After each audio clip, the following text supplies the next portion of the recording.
Hi, my name is Rosanna Sacco, and I'm here at the Sweet Springs Resort Park in beautiful Sweet Springs, West Virginia. I'd like to welcome everybody who's here today on this call and introduce you to Philippe Yacine de Maison, who is the co-founder of the Seats of Wisdom, the French version, which is called Les Assises de la Sagesse. Welcome, Philip. It's very nice to have you here. Thank you very much, Rosanna. Good afternoon and welcome to the Seats of Wisdom. I don't speak English very well, and Rosanna translate. Thank you very much, Rosanna. Je m'appelle Philippe Yacine de Maison et aujourd'hui je vais parler au nom de tous ceux qui ont participé, créé, diffusé les Assises de la Sagesse. Ils sont... My name is Philip de Maison, and I'm speaking today on behalf of all those who are spreading the light rays of the Seats of Wisdom, and I'd like to offer a heartfelt thanks to all of you. Ils sont bouddhistes, chrétiens, soufis musulmans ou simplement humanistes, et tous veulent construire un monde meilleur pour nos enfants et nos petits-enfants. They are Buddhists, Christians, Sufis, simply humanists, but all want to build a better world for us all, for our children and our grandchildren. Maintenant, pour que nous nous connaissons pas et pour que nous puissions parler avec confiance, avec cœur, nous allons préciser ce que sont les assises. For this reason, I would like to speak, all of us to speak together in confidence, peacefully, and with heart, to clarify our intentions, since we don't know one another yet. Nous n'avons rien à vous vendre et nous n'avons même pas de conseils à vous donner. Nous voulons juste poser une question. We're not selling anything, nor do we have any advice to give you. On the contrary, we come to you simply with a question, one question. Et cette question, nous la posons depuis 2 ans, depuis la création des Assises de la Sagesse en Europe, en Orient, dans les continents où sont écoutées les Assises de la Sagesse, et aujourd'hui, nous la posons à travers vous aux États-Unis d'Amérique. Et peut-être est-ce vous qui avez la réponse. This is a question that we've been asking for about 2 years in Europe, in the East, and throughout continents where people are listening to the Seats of Wisdom symposiums that have already occurred. And today, we're asking that question to you, us, here in the United States, and perhaps it will be you who will be able to give us the answer. Voici la question. Pourquoi, depuis 20 ans, alors que les crises du monde moderne et de la mondialisation sont de plus en plus intenses, elles sont financières, religieuses, écologistes au sens du climat, elles sont de la santé avec la Covid. Pourquoi nous n'interrogeons pas, pourquoi nous ne tournons pas vers le patrimoine universel de la sagesse et pourquoi nous feignons de faire comme s'il n'existait pas? So here's the question. Why, when the entire world is realizing the power of the crisis that is shaking the entire modern world for 20 years now, whether it be a financial crisis, religious crisis, atomic crisis, ecological crisis, health crisis. Why are we not asking ourselves or asking universal wisdom to help us answer these questions? Why are we pretending that it doesn't exist? When I say wisdom, is not my wisdom, is not your wisdom, is the wisdom of all humanity. C'est tout ce que je sais dire. Le patrimoine universel de la sagesse.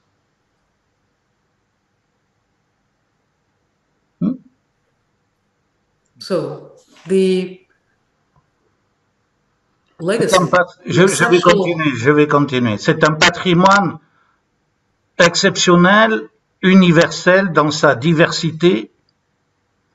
Il est transhistorique. Il existe depuis des millénaires, il est dans tous les peuples et en même temps, il est un patrimoine qui nous permet de pouvoir comprendre, de pouvoir un patrimoine qui peut nous éclairer sur des façons de vivre aussi, de façon concrète. Ce n'est pas qu'une philosophie. This is an exceptional heritage of diversity. It's transcultural, it's transhistoric, it's millennaire.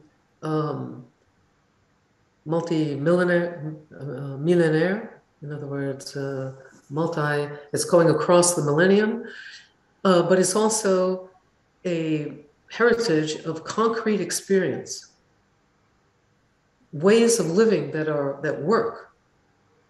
How to enter in relationship with the living, the mineral, the vegetable, the animal, the human, and the spirit. Dans ce patrimoine universel, il y a quelque chose de commun. C'est une vision auquel nous attachons une grande importance. L'unité dans la diversité. L'unité dans la diversité.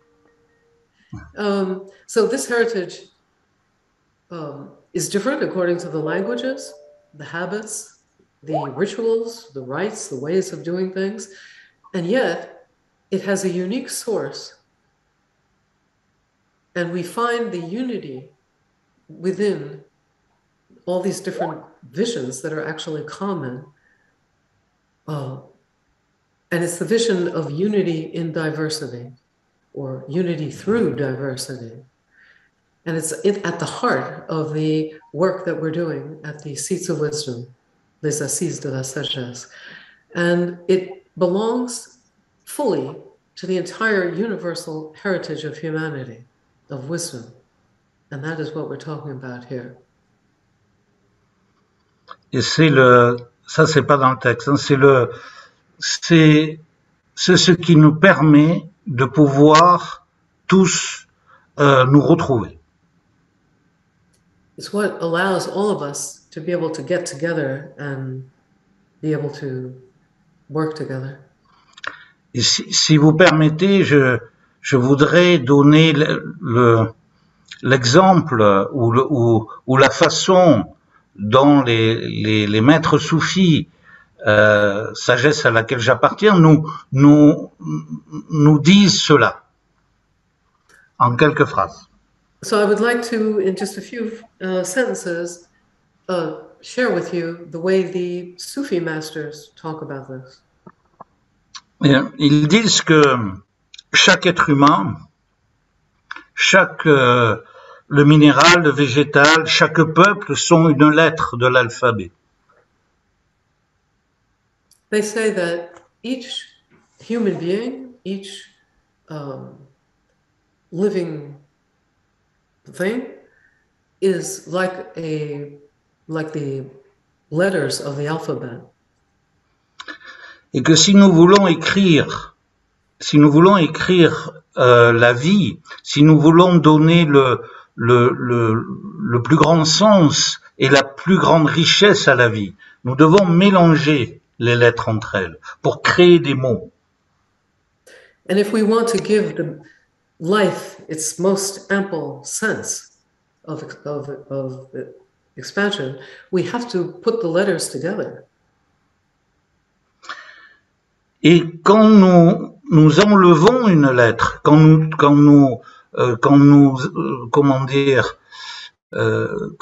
nous perturbons une culture, quand nous tuons une lignée animale, etc., quand nous enlevons une lettre à cet alphabet de la création, nous l'appauvrissons. Et nous appauvrissons aussi. And when we take a letter out of this alphabet of creation, a letter therefore being a species that becomes extinct, we are impoverishing the whole experience of humanity and all living things. Et si nous voulons trouver notre propre richesse, nous devons aller à la rencontre de l'autre, qui a la lettre qui nous manque. Parce que pour écrire un mot, j'ai besoin de la lettre des autres aussi. Je ne peux pas écrire tout seul la vie, j'ai besoin des autres. And if we want to find our own wealth and be in our expanded state, we have to go and find the other letters and bring them back into the picture. Et peut-être que si nous sommes vraiment sages, nous nous rendrons compte que l'encre qui écrit tous les mots est la même, celle de l'esprit, que l'encre, c'est-à-dire la vie qui vous anime aux États-Unis, qui nous anime en Europe ou partout dans le monde, est la même pour tous.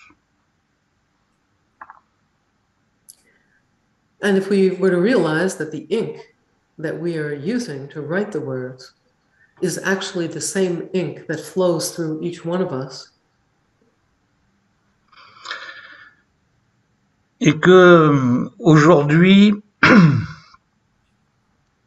nous sommes à l'évidence, et que c'est une grâce extraordinaire. C'est la grâce extraordinaire qui nous a été donnée en vivant sur cette terre. And this is the grace that has been given to us, this ability to use that ink that flows within each one of us to rewrite these words and put things back together. That is the grace that we have been given right here, right now, on this planet. Et nous l'avons oublié. Nous l'avons oublié. And we've forgotten that. Et qu'il est bon de revenir vers ce patrimoine universel de la sagesse. And so it would be judicious for us to go back to this universal wisdom and begin applying it to our situation. Pour que nous puissions écrire des mots que nous pouvons partager tous ensemble. So that we will be able to write words that we can share with one another all together. Et j'espère que le forum, et merci Roséana de nous inviter dans cette belle initiative du forum pour un avenir durable, que toutes les discussions, que tout ce rendez-vous, que tous les échanges, que tout ce que les intervenants vont dire, que toutes les questions vont précisément écrire des mots qui vont nourrir notre cœur, nourrir notre vision, et que nous puissions non pas répondre à une question, parce qu'aujourd'hui c'est plus une question, la crise devant laquelle nous sommes en danger et nous avons besoin d'aide, et que tous ces moments doivent être des pas vers ce futur durable dont tu parles. I hope the forum will allow the participants to begin to rewrite together this story that we are now bringing back to life.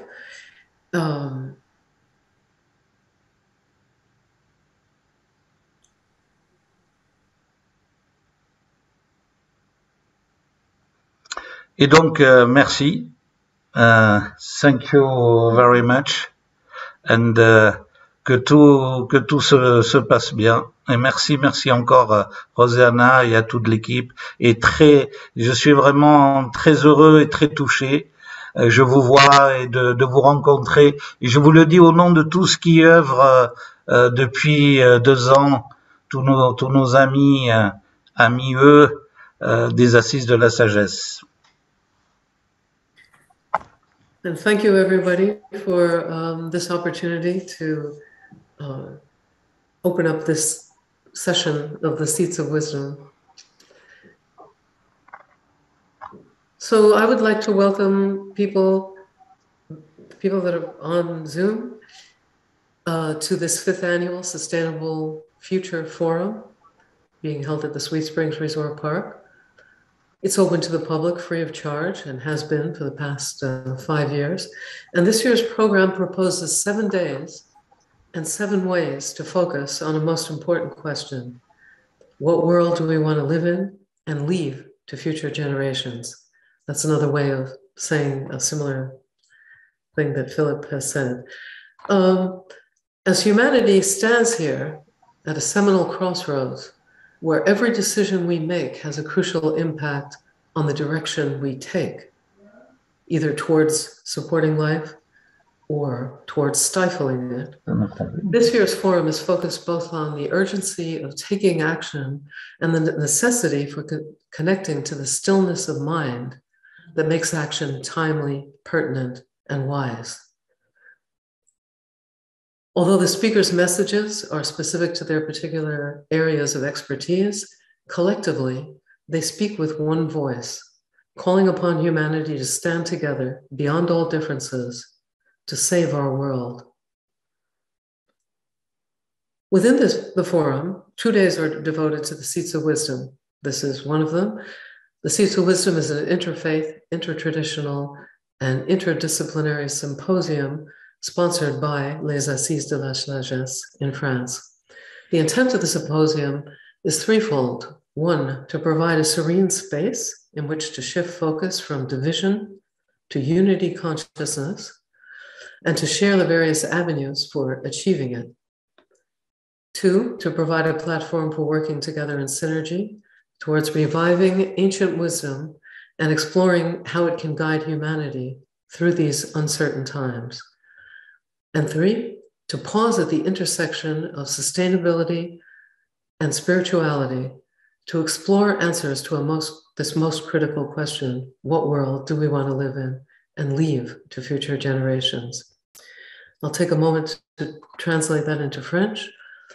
Bienvenue au 5e Forum Annuel pour un Futur Durable qui se tient au Sweet Springs Resort Park dans les montagnes Appalaches des États-Unis, de la côte Est. Le forum est ouvert au public gratuitement et propose cette année 7 jours et 7 façons de se concentrer sur cette question importante. Dans quel monde voulons-nous vivre et laisser aux générations futures? À une époque où l'humanité se trouve à un carrefour critique, où chacun de nos décisions aura un impact crucial sur la direction que nous prenons, soit vers le maintien de la vie ou vers son étouffement, le forum de cette année se focalise à la fois sur l'urgence d'agir et sur la nécessité de retrouver un esprit calme pour rendre nos actes opportuns, pertinents et sages. Bien que les messages des conférenciers soient spécifiques à leur domaine d'expertise, collectivement, ils parlent d'une seule voix, une voix qui appelle l'humanité à se tenir ensemble, au-delà de toute différence, pour sauver notre monde.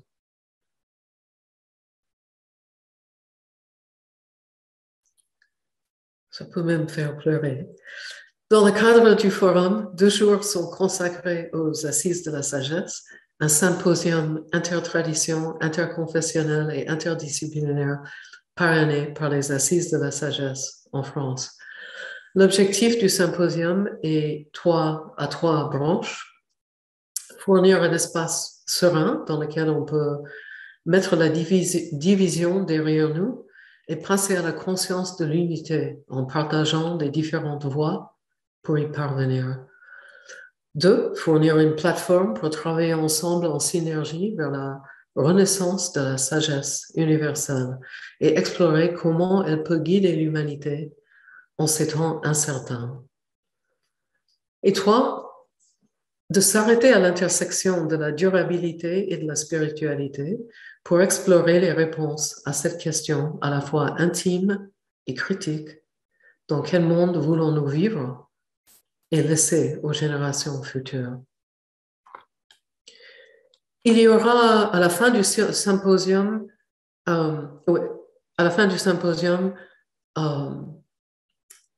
une session questions et réponses, d'abord de la part des intervenants qui pourront parler entre eux, et ensuite des questions via Zoom et par Zoom, bien sûr, parce que maintenant on est plus par Zoom qu'en présentiel. Et cette séance sera suivie par des questions posées par les participants sur le chat. Et je voulais vous dire que suite à cette récente épidémie généralisée de Covid en Virginie occidentale, voilà pourquoi de nombreux conférenciers participent via Zoom plutôt qu'en personne comme prévu. So in English, there will be a question and answer session at the end of the symposium where we will first take comments and questions from in-person and Zoom speakers who will have the opportunity to ask questions and make comments amongst one another, followed by a session of questions and answered that will be asked via the chat by the attendees. So the recent widespread COVID outbreak in West Virginia has made us shift things a little bit so that more speakers will be participating via Zoom rather than in person as had been planned. Okay, we can begin.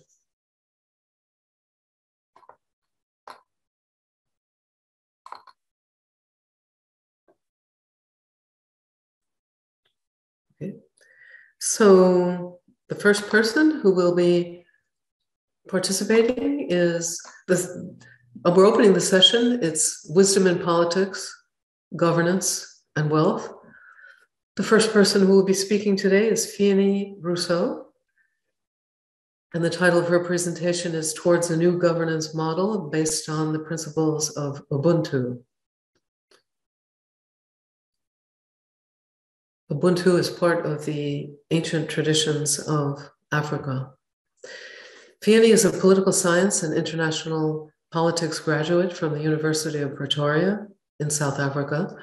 She established the Institute for Performance Management to influence results-based planning and has facilitated and developed over 100 strategic plans for government organizations in her country.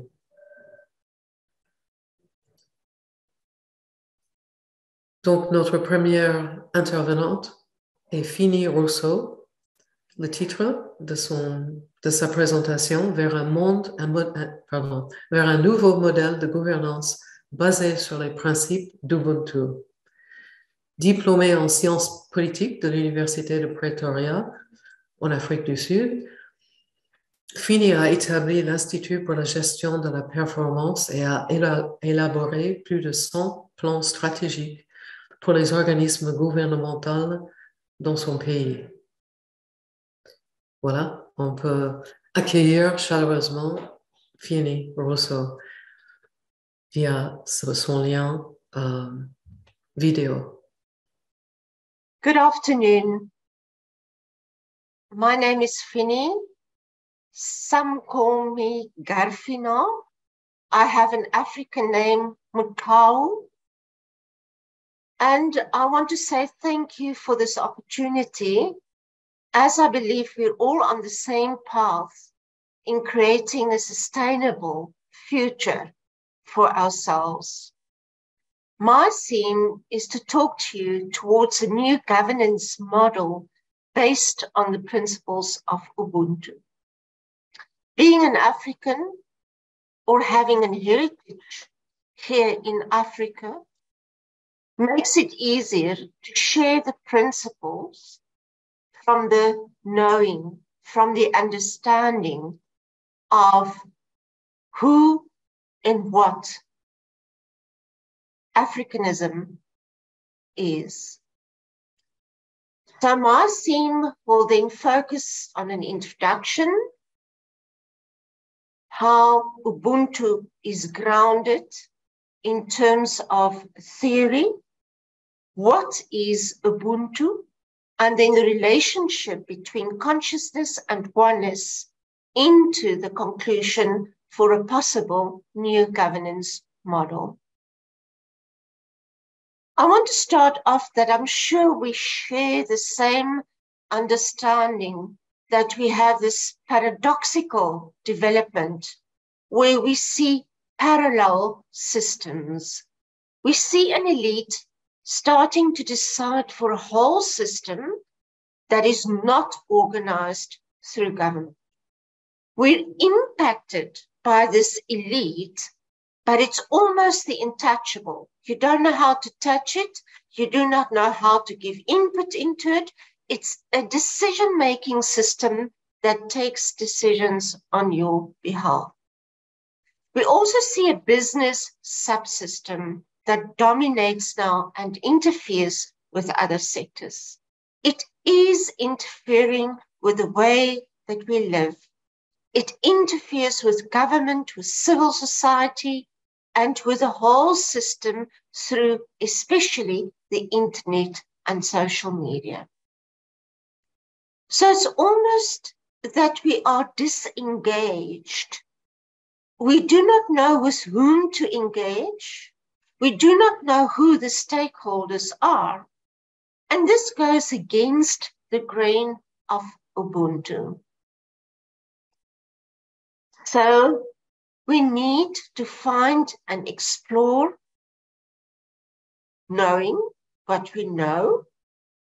And in my case, from Africanism into collective entrepreneurship, self-sufficiency, and cross-sector creativity, how we are going to become one in solutions that we drive across the globe. The theoretical foundation for Ubuntu can be found in pluralism. It's not the theoretical word of pluralism.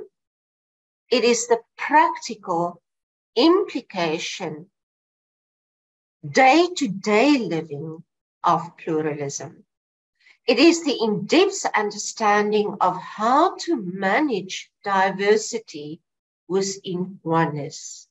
And I will show how Africans have managed multiculturalism as it always used to be a continent from which trading took place. Africa can be seen as the mother continent. This is where humanity originated. This is where we've seen the different cycles of evolution. This is where we have evidence of mining that took place 70,000 years ago.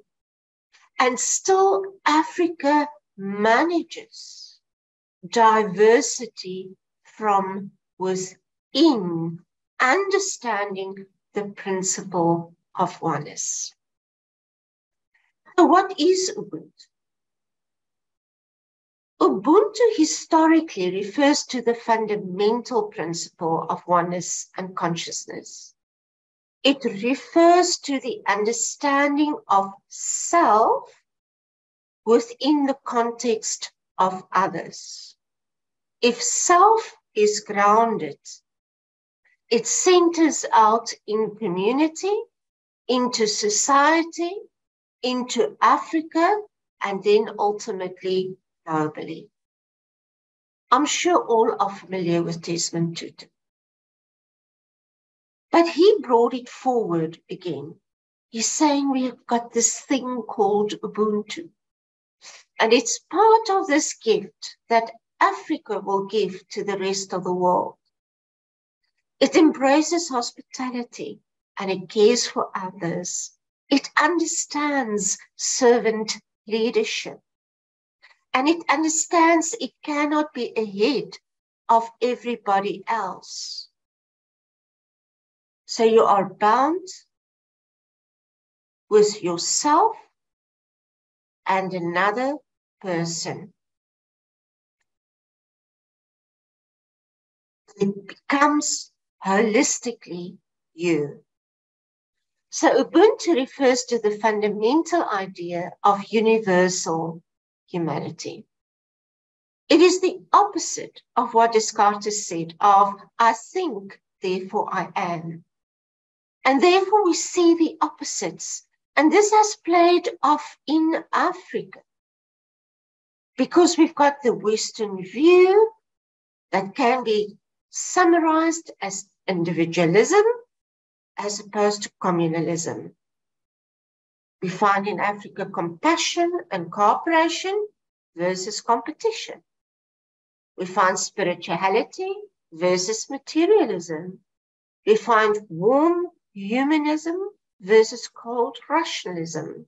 We've got respect for the past. We include ancestors and tradition versus restless change and destructive creativity, for the frequently destroys more than it creates.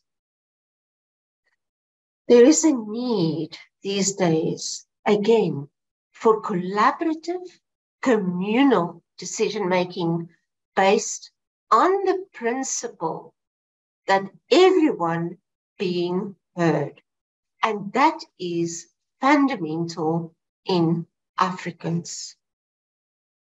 So African leadership traditionally can also be described as democratic centralization.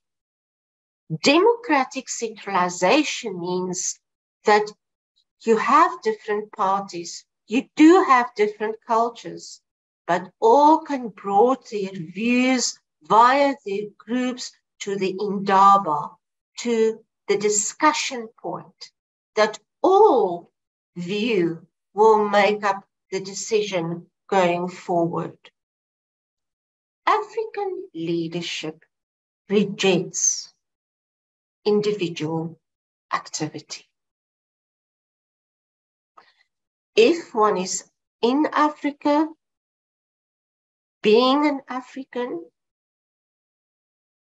one needs to understand your part, being part of community and society.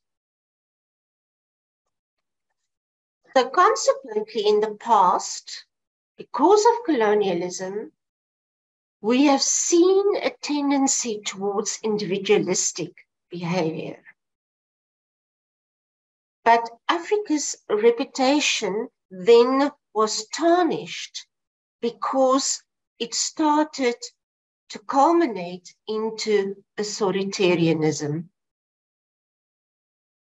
So it became very fragile, and we even had it in our country under the Zuma era, where you've seen a tendency to move now more towards ethnic preferences or loyalist supporters than the common good of all. So there's a huge danger in using central democracy as a disguise for the real meaning of Ubuntu.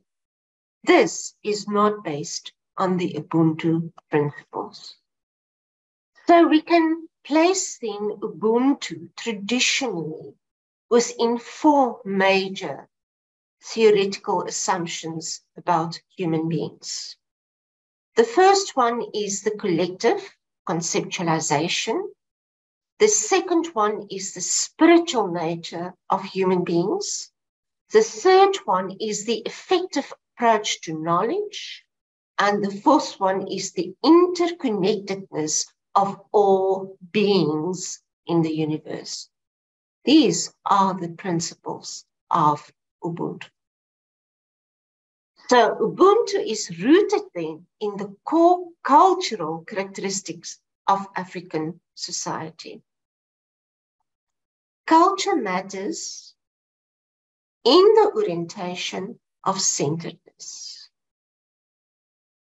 So multiculturalism has a different meaning. Multiculturalism really embraces openness, transparency, to learn from the other, and to have discussion on the common good. Ubuntu understands, therefore, the cross-cultural grace that we are not the same. So we listen and we learn from individuals, and we understand grace, being agile and poised and engaging in this context. We see this in our Constitution, and there are many court cases, how multiculturalism and different views are managed in a restorative justice system, as opposed that we see in the judicial into the Western or other worlds. It is the capacity to show compassion away from pure judgment and critical living. So Ubuntu conceives the individual identity as a collective identity, and you are part of society based on two other principles as humanity and communication. It has been embedded then into the natural law because it constitutes the bedrock of the society in regulating social and political life. Spirituality, very important to Africans.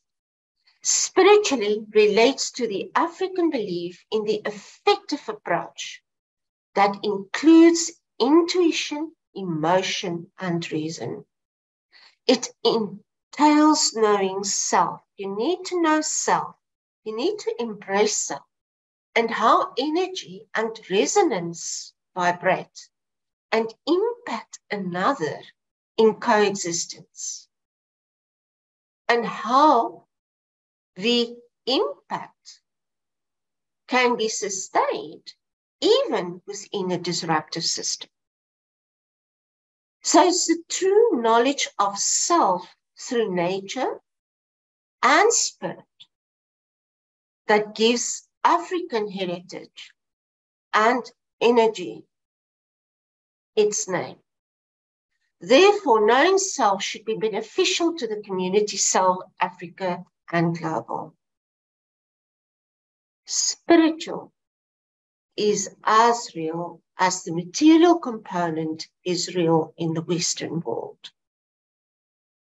So Africans believe that the spirit dwells amongst us, that influence our conduct and behavior, and we almost can relate it to quantum physics. Everything is energy that is well understood within Ubuntu. So spirituality is part of political legitimacy in the pre-colonial Africa space. Knowledge is another one. Very interesting. Knowledge is not gained through certificates and diplomas and degrees. This type of knowledge refers to understanding nature, understanding mysticism, anthropology, understanding different cultures, and then how effectively to communicate, to understand the interdependence between cultural values. As Africa was the trading center of the world for millennia, they've embraced other cultures predominantly to learn and to absorb, but also to start to see the trends and the patterns. It's thus very interesting that we have the most cell phones used on Earth on the continent of Africa. It's not that Africans are against, it's not that we are against other type of knowledge. It is that eagerness to learn, but to embed that learning into a bigger learning that is just a qualification or a certificate. It's quite different from how other parts of the world see knowledge. So Ubuntu recognizes then the interconnectedness. Everything is connected, and they understand rhythm, the song, the dance, the music, the vibration for interaction and growth. So it's the systems and the systematic linkages that become so important. Although kings and queens had enormous power historically, it was balanced with this deeply understood spirituality and interconnectedness, that one cannot just do something for the sake of doing, because it's the collective that needs to go forward. One cannot be ahead of the collective. One can only operate where the collective is. So Desmond Tutu also said, you might have much of the world's riches, and you might hold a portion of authority, but if you have no Ubuntu, you do not amount to much. Ubuntu is also known as Maat. It's also known as Hunu. It is a principle through Africa from north to south, east to west, and it's embedded in the culture. There is thus a stark relationship between Ubuntu and consciousness. We know consciousness do have many meanings and definitions, but it goes back to personal development, spirituality, philosophy, rather than professional development. It deals with the physical, the emotional, the mental, the spiritual, the social, relational growth and development. So it is a fundamental personal change driven by a profound grasp of human nature. It is to contribute constructively, dynamically to growth. So consciousness is the mother of all capital. But we may say in the same vein, so is Ubuntu.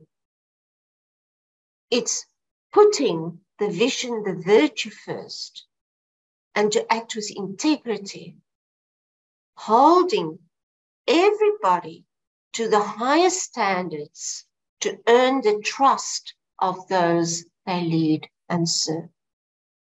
It is to find the win-win solution within disparate views.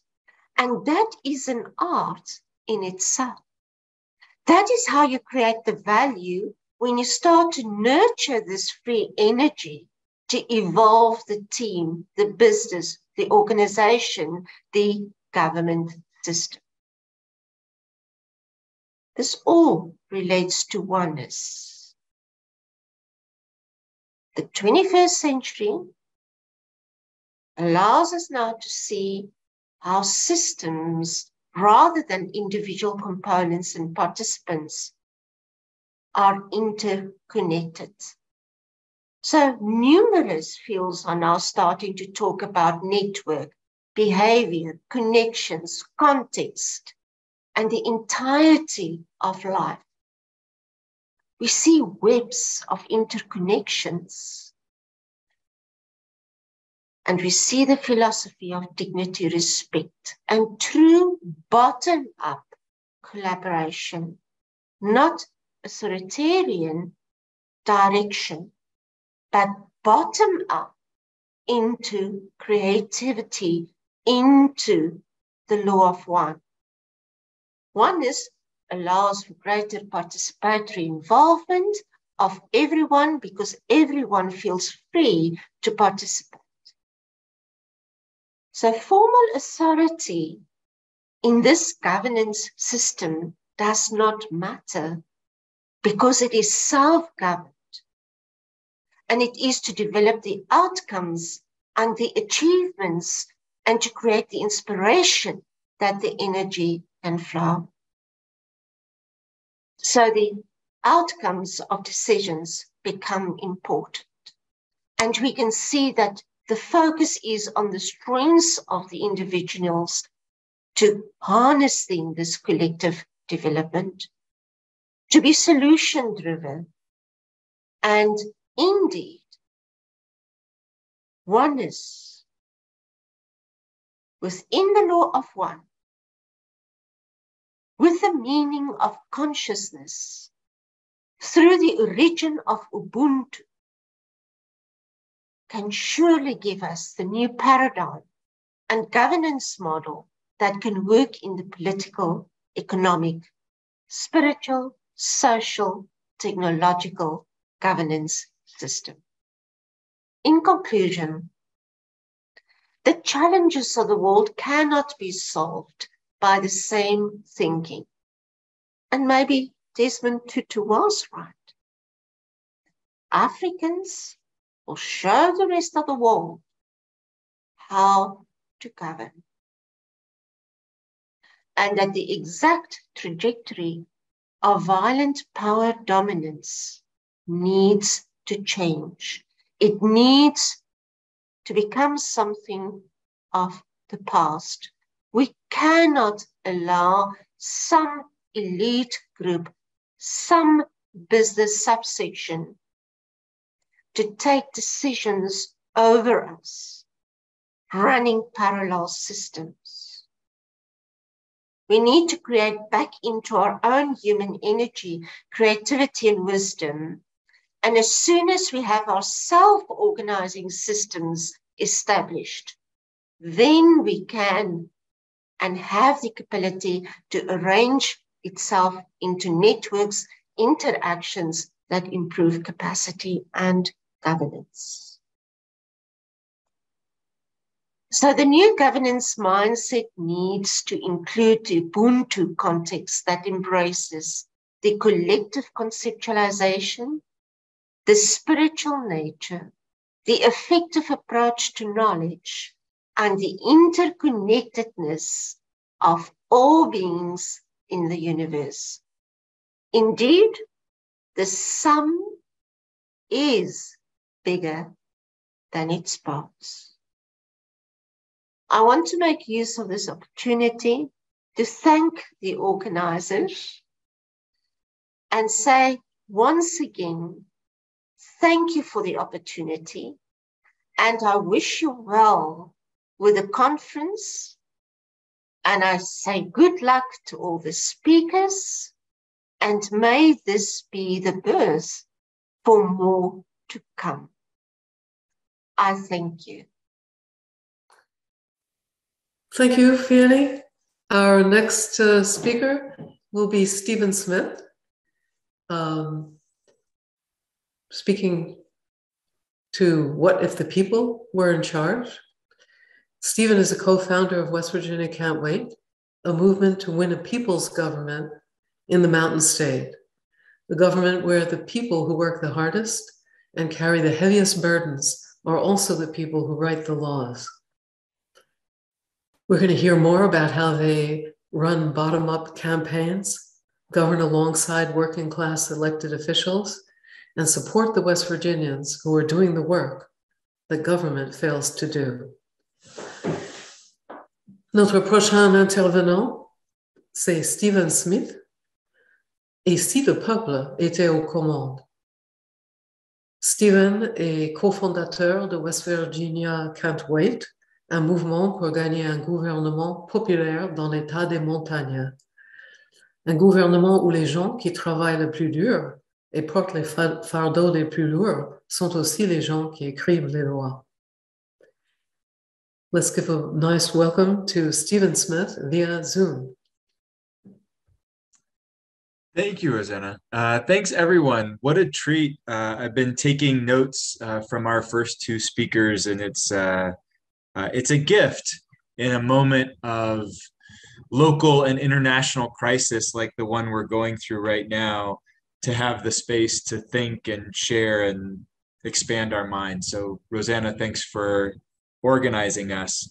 I'm going to try to be somewhat brief, share a little bit of what we are learning. I think everything I'm about to present is something that we feel like we're learning rather than something we feel like we've figured out. And I will put in the chat as well my name and contact information, because my main hope from this is that a couple of the people who are watching this see something of value and want to have a conversation. The root of our work, the way we build governing power in West Virginia, is one conversation at a time. And so my biggest hope from today is that a couple of the people watching this might be up for one of those conversations. So I'll include my contact information at the end of the presentation. As Rosanna mentioned, our interest as a political organization is to build a government where the people who work the hardest and bear the greatest burdens are the people who write the laws. Another way we say this is that in West Virginia, at least, we believe that politics isn't left versus right. It's the people who are in pain versus the people who profit off of that pain. And that's the work we're interested in. The story of how we started is that there was an organization that existed before West Virginia Can't Wait that I and others were a part of. And we did really good organizing work that we were proud of. And we would organize and build a people's platform, a family's platform in West Virginia of issues that mattered to West Virginians. And we would pile into buses from all over the state, and we gather in the state capitol, and we rally and fight and advocate for that platform. And every year, through people power, we would win victories, but the victories were always partial. They were always unable to match the size of the problem.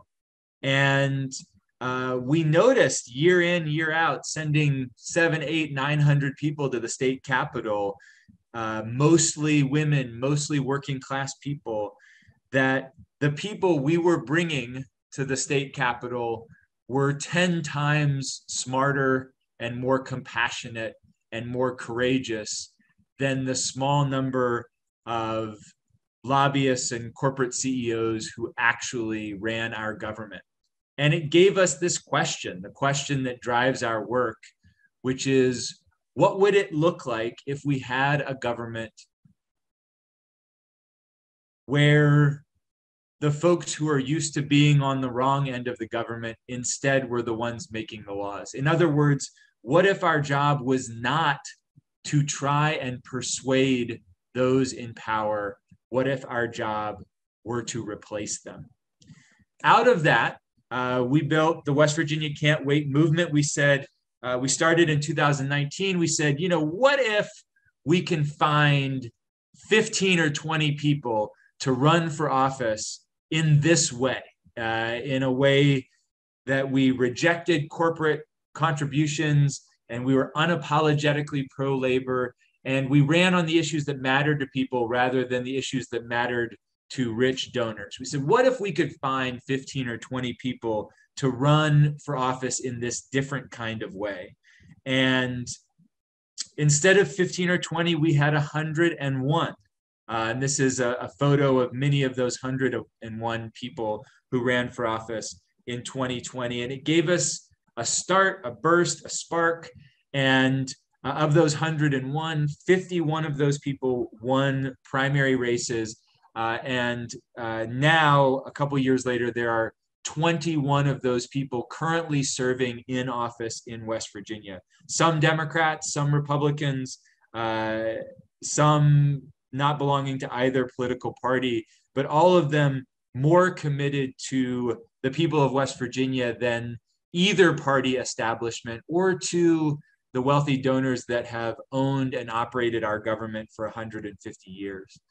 I wanted to share a little bit about what we look for in these candidates and what it means to run a campaign that doesn't play by traditional rules. And so what you see is a sort of side-by-side, and it's a little bit confusing, but on the left of your screen is what we normally see in West Virginia from the political establishment, what we call here the wealthy good old boys club. That's what you see on the left. And on the right is what we preach and practice for our candidates, what we call West Virginia Can't Wait candidates or movement candidates. On the left, you see that a traditional campaign plays it safe. They try not to offend anyone. We see candidates who hide from public debate. In West Virginia Can't Wait, we want candidates who are brave, who will afflict the comfortable and comfort the afflicted, people who will take bold stands on issues and fight for what they really believe in rather than trying to appeal to some imaginary middle. A traditional candidate is focused on left versus right. It's exclusive. The Republicans are the bad guys or the Democrats are the bad guys. It's a divisive campaign. In West Virginia Can't Wait, we are interested in a fight that is up versus down, not left versus right. We are always welcoming people, no matter what party they're from, as long as they're interested in standing alongside the people who have been kept out of the political process. In a traditional campaign, we see candidates who believe that words matter most. They spend tens of thousands or hundreds of thousands of dollars asking professionals to tell them what to say. In our campaigns, we believe that actions matter most and that listening is far more important than speaking. In a traditional campaign, the campaign lifts up one leader. Its goal is to elect one person. In our campaigns, we believe in lifting up 1,000 leaders, and our goal is to build the movement. When our campaign wins, the person who benefits isn't the one candidate. The person who benefits are all of the people who get brought along with us. One example of how all of this played out is that the COVID pandemic burst before us during the primary elections of 2020 and derailed a lot of the kind of campaigning that we would normally do door to door. And we asked our volunteers and members and county captains and constituency captains and candidates, we said, how do we do this? How should we campaign in this age? And everyone said, well, it's not enough to just campaign for our candidates anymore. We also have to help our neighbors. And so we turned our political operation into a COVID response team where we were able to recruit 397 neighborhood captains across West Virginia, each of whom was responsible for 100 of their neighbors, checking in to ask, do you need food, medicine, information? Do you know how to get your ballot? And we found that that was a more natural way for us to campaign when our people were dealing with these crises. So in the midst of a pandemic, in the midst of an electoral campaign, we were checking in on 39,700 of the most vulnerable West Virginians, offering them a little bit of safe haven, as well as encouraging them to get involved in an election.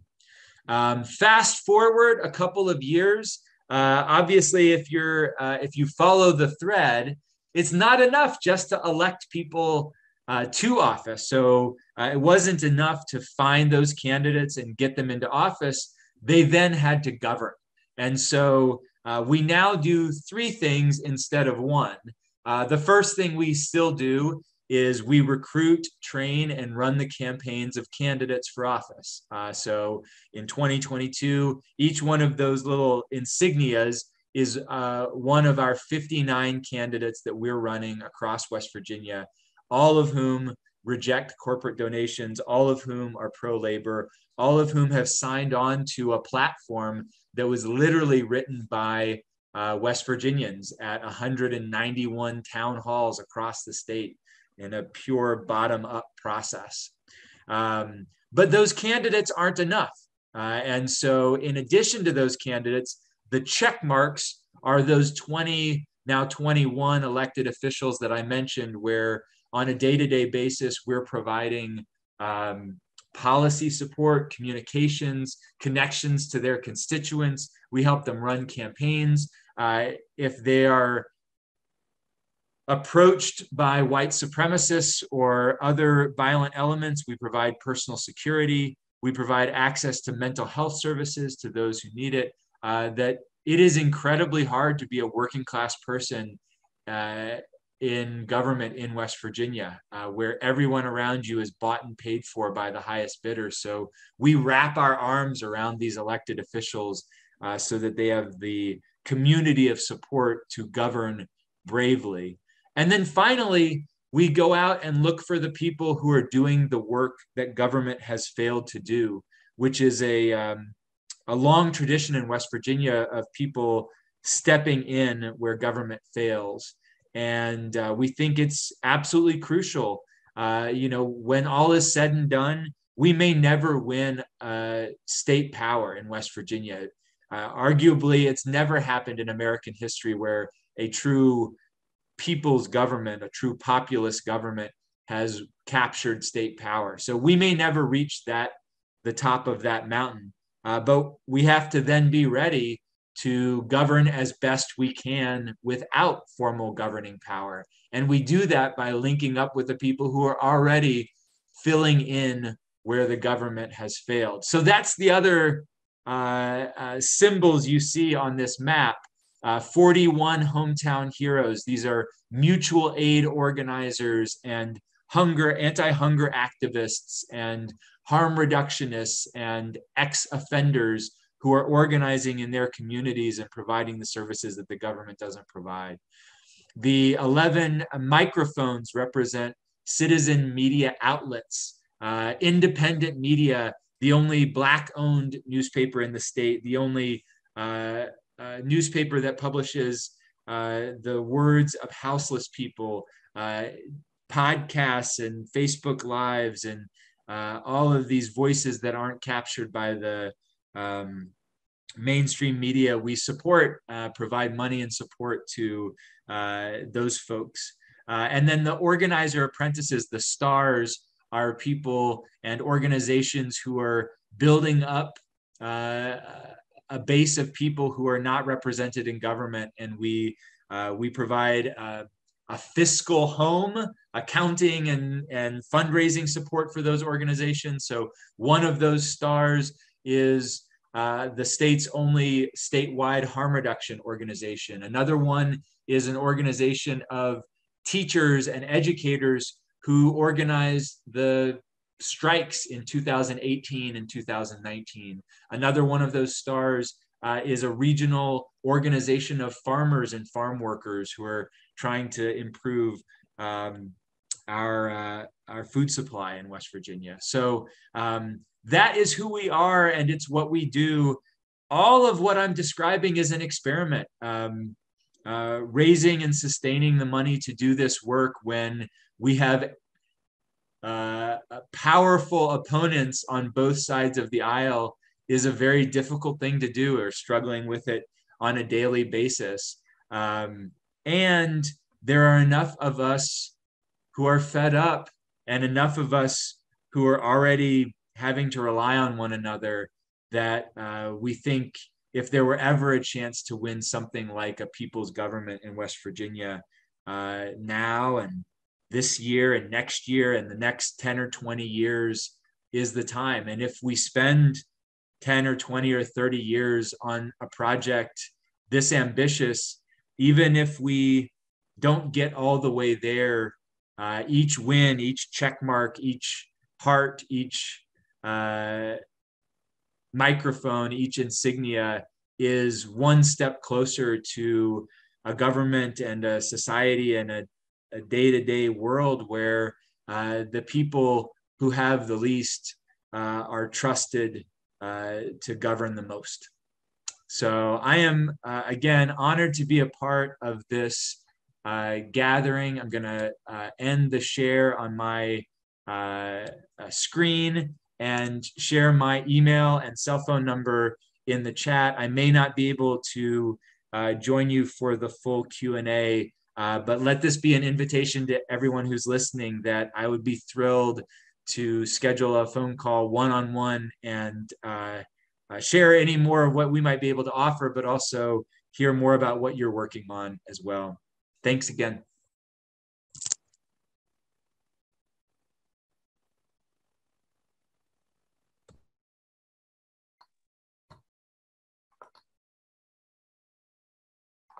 Thank you very much, Stephen. That was very inspiring. Merci beaucoup, Stéphane. Ça, c'était très inspirant d'entendre comment ça fonctionne en West Virginie. Notre prochain intervenant, our next speaker, is Mathew Pickett, The Art of Advocacy, Working Together Towards a World That Works for the Whole and All of Its Parts. Mathew is the founder of Loud Valley Productions. They're making film and television and video and documentaries in Blacksburg, Virginia. And he's also an adjunct professor in the communications department of the University of Virginia's College at Wise. He works to connect the world of film and television production with the new generation of rural college graduates in the coal fields of Virginia. Mathew is also the head coach of a successful Blacksburg High School's soccer team, girls soccer team. Donc, le prochain intervenant, c'est Mathew Pickett sur l'art de l'engagement, œuvrer ensemble pour un monde qui marche pour tous. Mathew est producteur exécutif de Loud Valley Productions. C'est une boîte qui fait des longs métrages, des documentaires et des télévisions, des séries télévision à Blacksburg en Virginie. Il est aussi professeur adjoint au Collège de l'Université de la Virginie. Il relie le monde de la production cinématographique et télévisuelle à la nouvelle génération de diplômés des collèges ruraux dans les champs de charbon de la Virginie. Par son métier et sa mode de vie, Mathew s'engage à défendre la région des Appalaches. Let's welcome Mathew Pickett. Wow, thank you. Via Zoom. Thank you so much for that introduction. And wow, it's amazing to not only be here, but to follow Stephen Smith, who I've known about since he did a lot of his stuff a few years ago. There will be a lot of overlap a little bit, but a lot of what I do is much more hyper-local, given that I never really grew up in politics. I was a completely different animal in college, which it was mainly art. It was mainly film. It was creating something that moves people, that make them feel something for 5 minutes or 10 minutes or sometimes 2 hours. So a quick, I guess, background on me. And you know, I wear a lot of hats. I think this is imperative for the kind of work that I want to do, is that not only do I teach at the University of Virginia's College at Wise, in a very rural part of Virginia that oftentimes doesn't get funding or support. They're not really near any capital of any state. The closest ones, I believe, 3 of them are different states other than Virginia. So they're very far away from the epicenter of the decisions. I've started my own production company. company, mainly to control the media that I was putting out after 2016, where I got disenfranchised a little bit. I work as a digital campaign strategist. Recently, I got my first win in Atlanta, Georgia, in which we had a very expensive house race that I helped custom make branding for the candidate. I started a tabletop game company. I'm the head coach of a girls' soccer team, and I also volunteer monthly at the PMCVA, which is a group that is fighting against the Mountain Valley Pipeline and has been for 8 years. So the diversity of what I do is really important, I think. But I'm going to start a little bit about how I got started, but also define a few of the terms here. As I'm not an activist. I never imagined myself ever being that. I am, though, an advocate. I believe in single issues. I believe in trying to promote them, and I believe about building coalitions, whether it's the neighbor who is a Trump voter that decides to switch ticket and vote for a progressive Muslim man in an election, which did happen, or find common ground with a certain West Virginia state senator who gave me a free helicopter ride for a very thing that we had nothing in common on, but we simply bonded over our love for cameras. So that's how I approach everything. And art is I suppose the conscious use of skill to create a product, but as I'm going to get in, I don't always feel like the product necessarily has to be tangible. So I really started organically. I wasn't told to feel anything. I was relatively removed from a lot of the subjects that probably we're going to be talking about in this symposium today and in the next several days. I was in New York in film school, but I went on a fishing trip in Covington, Virginia, where if you're from the area, you know the Jackson River is great for fishing. And I was yelled at. Somebody said they had a King George II land grant, which superseded the Virginia statutes and the United States Constitution. And it was there where I discovered not only my love for water, as I'd always been around it as a kid with boats, but also the complexities of what regular people are dealing with. And I got one of the few interviews with the landowners, and it really hit home to me that the landowners felt persecuted as they were going and suing another man for their right to river, yet the state wasn't going to be involved. And so effectively it created citizens against each other, citizens fighting each other, which of course is not the role of the government to just let our own eat our own, but it's in their best interest, sort of as Stephen talked about. So it was very important for me to try and tell this story to the best I could. And it resonated. I believe it went to Bangalore, India, of all places. It's a little while ago, so I can't remember, but it went to a few continents. I won a few awards. I got to work for National Geographic, but I ended the film with a quote as I put myself in it, because it really was a personal experience, having been affected by it, been very verbally threatened, is that in my quest to seek the truth behind the ownership of the Jackson River, I found more questions than answers. And that sparked what was the sort of the beginning of my journey to try and do hyper-local community building. But it was also really helped out with another project that happened not too long after, was right after I was out of college, in Big Stone Gap, in which I really recognized that no place or topic can exist in a separate plane of existence than the media is that it's been extracted from, right? So this feature film came to Big Stone Gap. The people were employed there. It was telling their stories. But if there isn't something left behind that those people who then have to stay there can use or pick themselves up by, what did it do? Is it a tree that just fell and nobody could hear it? It really, this aired on the Today Show and gave me a ton of opportunity going forward through co-producing one of the largest films in the western part of the state because of the notoriety that I happened to get from it. But it instilled in me, similar to the Kings River, that if we don't take ownership as soon as possible, if we're in the position of the very communities that we work and live in, then we are part of the problem.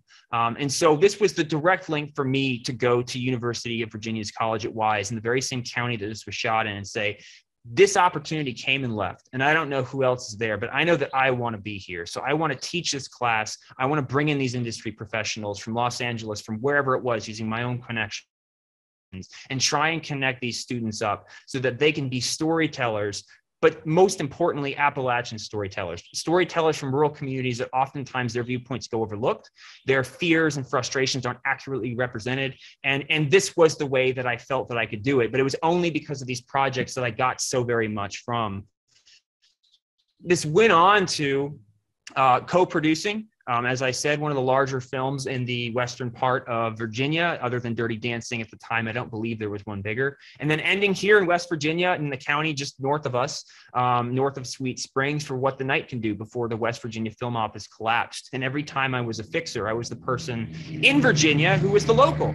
And I was the one that had to stay behind when LA and New York left, or they didn't know how to negotiate with somebody. I was the one to pick up the pieces. And all of these really informed my sort of my goal going forward, which had to do a lot with my relationship with cinema, is that the two are, I believe, very much linked. And I recognized that there are the people that can get things done are the active protagonists, so the people we want to see on screen. And we oftentimes aren't that way in real life. We're much more passive. But in order to do these things, in order to make these things happen, sometimes you have to be that active protagonist. And so I thought to myself, I don't think that I'm serving my communities to the best of my ability, even though on paper, this is the job that I was made for. So I stopped doing those films, and I created my own production company so I could control the media and engage much more directly with the community that I saw problems with firsthand while working on these larger productions that were, of course, never addressed. So because of this, though, I didn't have any legal education. I wasn't friends with high places. I was very, very young. So I really had no understanding of where my place fit in. And I think this is sort of an evergreen point, which is I talk to a lot of my friends that ask me, you know, how did you get involved? I'm like, well, the only way that I could is I had a skill that was unique to me. It could be an interest that was unique to you, whatever it might have been. But I was good with the camera and I could talk. And it was negotiating my way to getting free helicopter flights for, I want to say, probably like 9 to 10 hours of airtime, going all the way up to the highest county before Pennsylvania and West Virginia, from Blacksburg, Virginia, to document erosion, to document construction, to look at these communities from above, to which most nonprofits had no access to, and say, hey, this is wrong, or this is coming, and we need to have a good understanding of what it's about to be. But going there, we just can't get that perspective. And that was how I slotted myself in. I wasn't a landowner. I wasn't credible within the community. I hadn't given anything, but I absolutely found what my calling was for that. And this subsequently turned into, because I'm an athlete, because I'm a coach, because I'm a runner, I was able to be published in Patagonia Trail Running in 2021 with various organizations that came together to sponsor these ultra runners that came through, to try and get as much as possible of media, of local and regional to notice what is going on in our community. Because, as I said, Appalachian stories for a lot of the country are largely ignored. I was in Atlanta for a while, and it was very funny because I would talk about West Virginia very fondly. It was a place that gave me a lot of opportunity, and every Uber driver would cringe until I related West Virginia and the city of Atlanta as no different, according to Killer Mike and his philosophy about the power of the dollar. I just said, it's the same thing. It's just there's a few miles in between neighbors. And they lit up and said, okay, I think I understand it. And I think those conversations are very, very important. They're the kind of things that I try and do every day. And these are just some photos that I've had. So with all of this that I've tried to do, not only get myself ingrained in institutions like UVA-wise, work with these nonprofits that actively go out and knock on people's door and say, hey, this is happening. It's going through your land. They might eminent domain you. They might do X, Y, and Z to you. We're here to help. Is that I decided to work in the sphere of politics. And since 2017, I've been doing so. And an early test of my ideas was to be as granular and hyper-local as possible, to be as really bold. I hate to rip so much from what our past speaker was saying, but we had a great candidate in our very much more conservative region of Virginia she was from the healthcare side of things. And she advocated day in and day out as, this is the thing that I'm going to do. I'm going to be unapologetic about it. And instead of her management, instead of her coordinators, instead of her handlers working together to craft a script, we sat down for hours at a time to say what was the most the way to say things in the most authentic way as possible so that she got the most community support. And as it stood, we did incredible. And this really showed that the work that I was trying to do was somehow working, is that we changed an entire county. It didn't change the election, but it did something that no one really thought was possible, and it was super aggressive. And it not only was the art of creating something or something I feel so passionate about with film, but it was also the recognition among everybody around me and all those people who worked for us to then give their own sort of hyper-local pitch to people to do all the work itself and to really buy into this, and so that they can be the greatest communicators and most effective that they can be.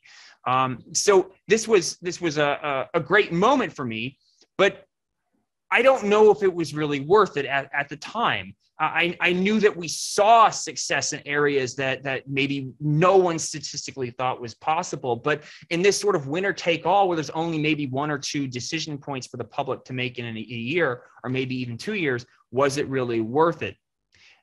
And I got back to an idea, and I thought, with the art of advocacy, it really isn't about art producing something. Maybe it's just the use of skill and creative imagination for any application. And that's really sort of my thesis to this, is this wasn't good enough. It wasn't good enough to just perfectly implement a visual strategy. It's far more important for me to have been on the front foot at these hearings, at the State Water Control Board in Radford, to go to these places and advocate, but to also use my own skill set and to put myself in positions that are unique to me. And I think that it can't be said enough that I am not a teacher. I don't have a master's degree. I don't have any credentials that way you would say this person is supposed to be a professor. I simply walked in there one day and said, this is what I've done in the area, and I would like to teach a class. And I encourage anybody who's listening, through my personal experience, that regardless of what you think you're capable of or what you're supposed to do, if you have an interest or something, or you see something that isn't being done the way that you would want it to be, please go and do it. I have gotten so much benefit out of talking and teaching these students, and they have already gotten jobs far beyond what I believe they would have otherwise had. And the communications department has extended. They've tried to increase the budget for these kinds of things. But most importantly is that they're now in a position where I can sort of instill some of my philosophy to them, but they're no longer in a position of being completely silent. They're in control of their own destiny. I started a board game company, not because I wanted to be, doing board games, but I loved them. And one of the things we've done is we've hired mostly female artists, simply because we recognized they weren't really, they're everywhere in the gaming community, but they're not in the areas of power. And so I can't do a lot as an individual, but that was another thing that I decided to do, is to try and enact change wherever I can. Every single day is effectively a battle. And I was talking to the gentleman on the right, the special guest alert, Jordan Bell. And yesterday he made a great point, which is how I can sort of sum up all of what I'm doing, which is, if you teach somebody's kid, if you are a professor, if you are a youth educator, if you are engaged in your community in any capacity. I was never a soccer coach for 10 years, and I just decided I'm going to try, and it worked very, very well. Those people will listen on issues.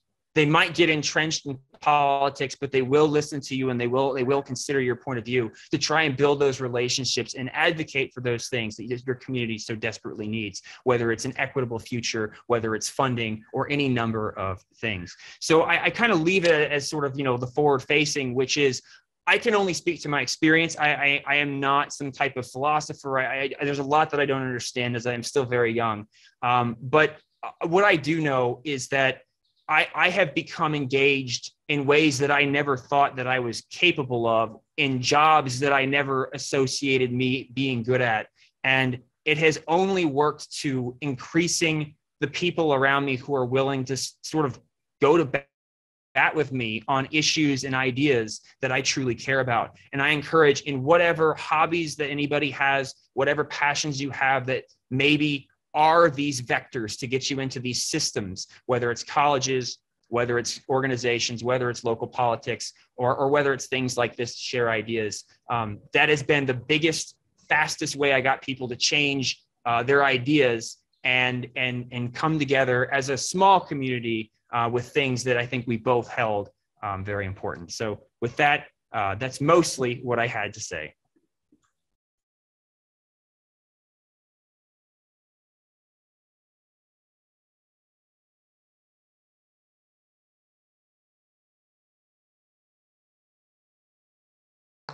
Thank you so much, Matthew. You took us on a beautiful ride. Merci beaucoup, Mathieu. Tu nous as emmenés loin dans la possibilité d'être engagé et de ne pas avoir peur, ne pas se retenir parce qu'on n'a pas de certificat ou autre. C'est super. Merci.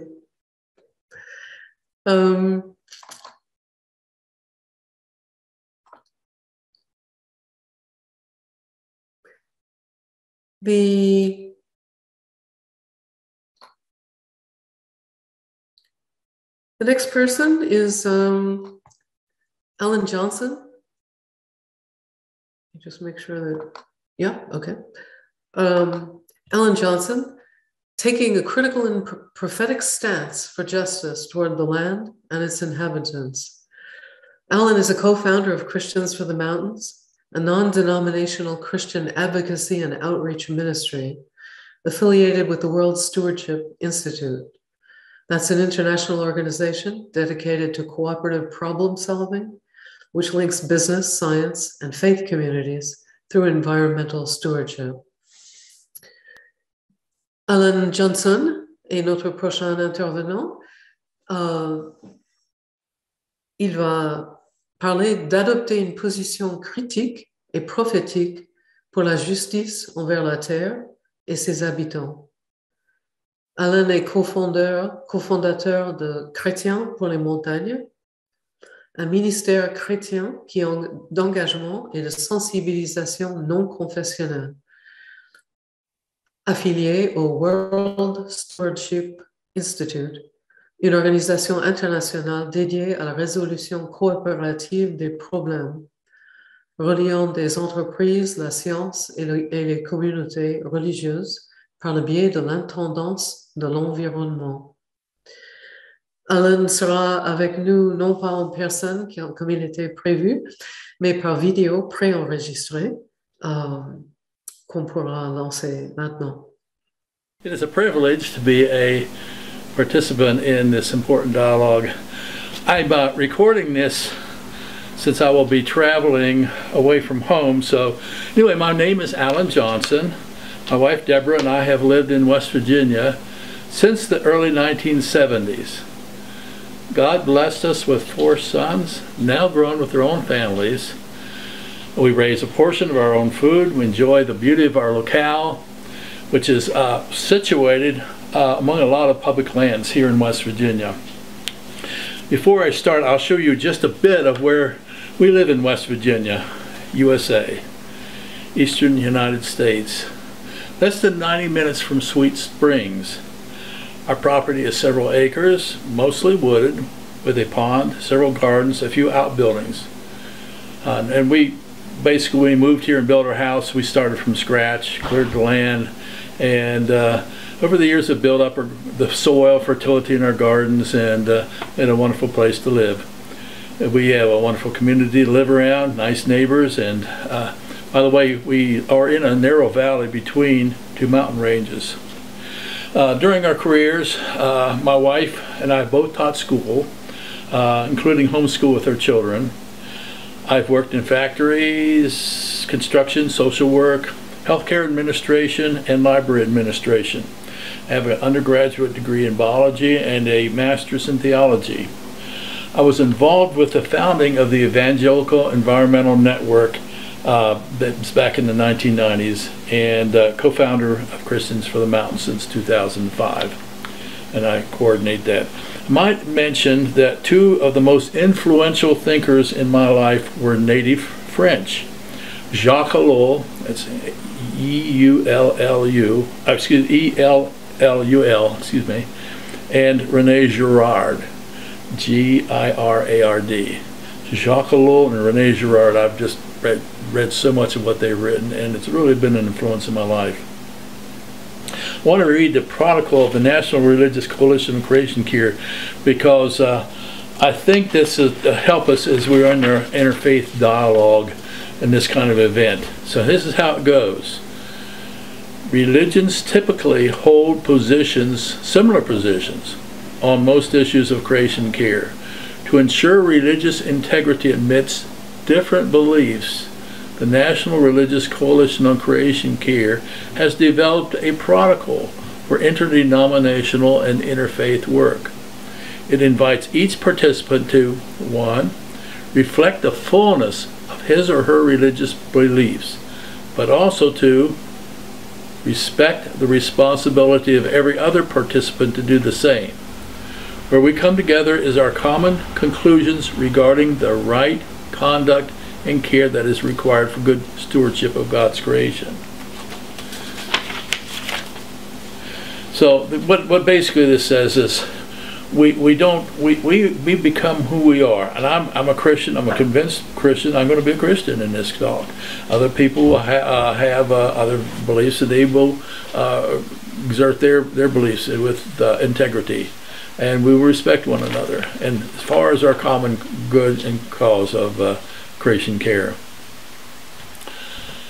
A couple of key verses. I'm going to go into kind of some of my thought. 2 verses in the Old Testament or Hebrew scriptures that mean a lot to me. Psalm 24:1. The earth is the Lord's and the fullness thereof.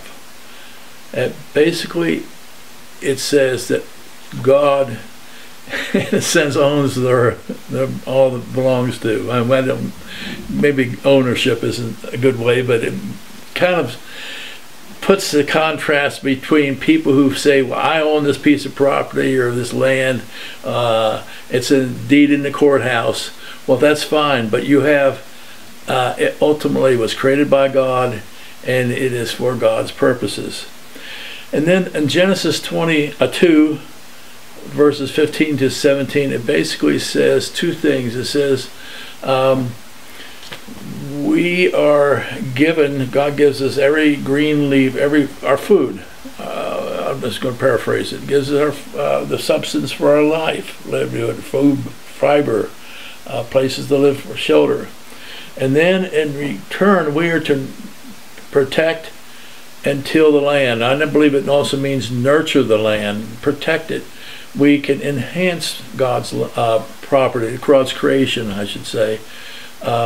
When people clean up a stream, when they plant flowers, the apple that we eat thousands of years ago was not an apple. It's been selectively bred until it is an edible apple. Same thing, oranges and grapes and all sorts of food that we have. We can improve, we can enhance creation. God gives us space to do that.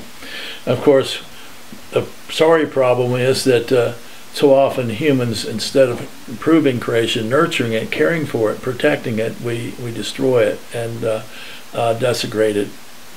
So maybe a good analogy is children. Parents raise their children. They protect that child. They nurture that child. They train that child to enhance the child's skills and abilities to function well in adulthood. And that's the a little bit kind of how we are to do with creation. Certainly a parent that abuses his or her child, who does not train the child well and educate the child well, does not take care of the child's health, does not protect the child, is going to have bad consequences for that child. So our job with creation is to take care of it and to protect it and enhance it and strengthen it. God created us for fellowship in harmonious community with God, one another, and creation. So we one of the things in Genesis is that Adam named the animals. Naming was a way of knowing them in an intimate way. You don't name something unless, well, maybe we do today's society, but normally we name something when we know it well. we can, or have an intimacy with it. So that's a challenge for our consumer culture that we live in, a society that lives so apart from the vicissitudes of nature.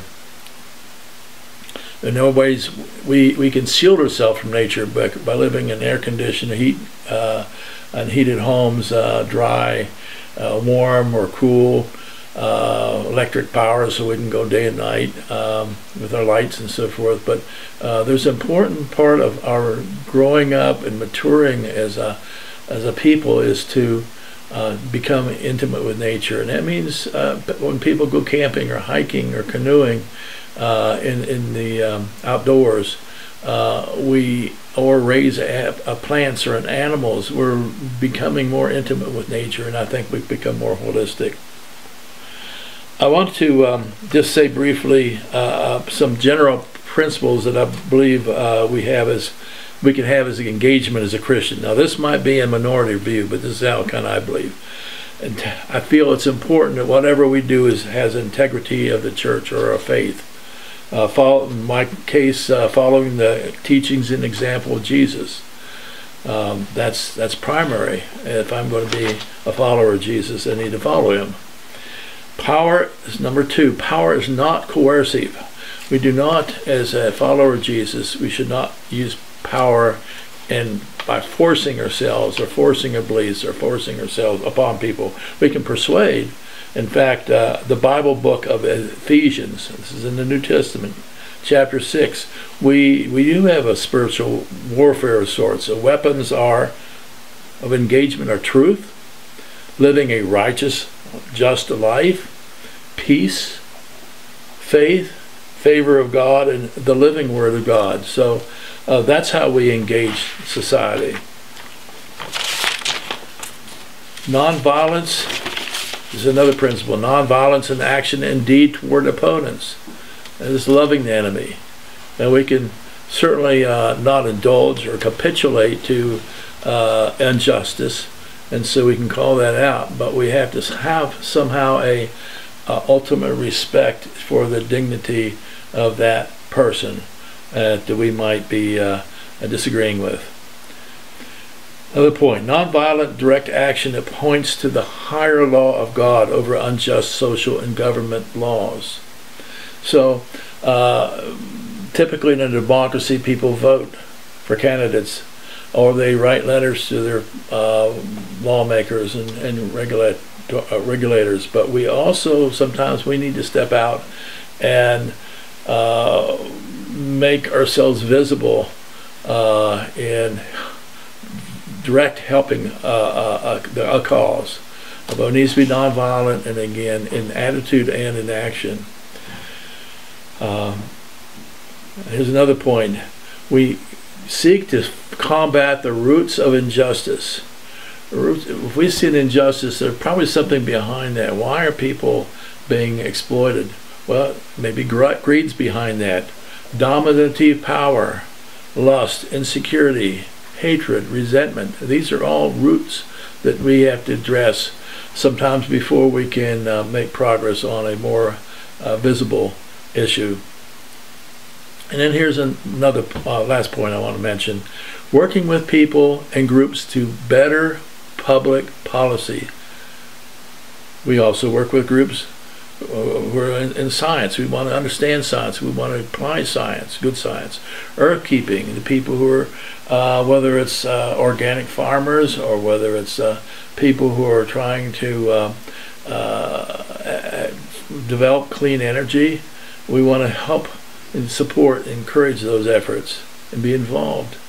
The strength of the family is important in our communities, and we want to strengthen those families and strengthen our communities, or have just workplaces and a fair economy. And then we have a covenant with the future generations. We need to remember that we are on the shoulders of past generations, and we need to help the future children and grandchildren and generations to come to have a viable life, a quality life, a vibrant life. Explain just a little bit about Christians for the Mountains, which I coordinate.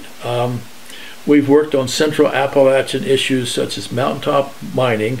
I'll explain what that is. It's basically a type of coal mining. Instead of going underground, they take explosives and blow a mountain apart, and then they take out the seams of coal. Think of a mountain with as a chocolate layer cake, you know, several layers, and the coal is one of those layers. And then knock the rock out, separate the coal, push the rock down into valleys, and that's a very destructive environmental problem. But we've also found out that the blasting, the pollutions in the air, very nanoparticulate sizes are serious health problems, and we've done studies with that.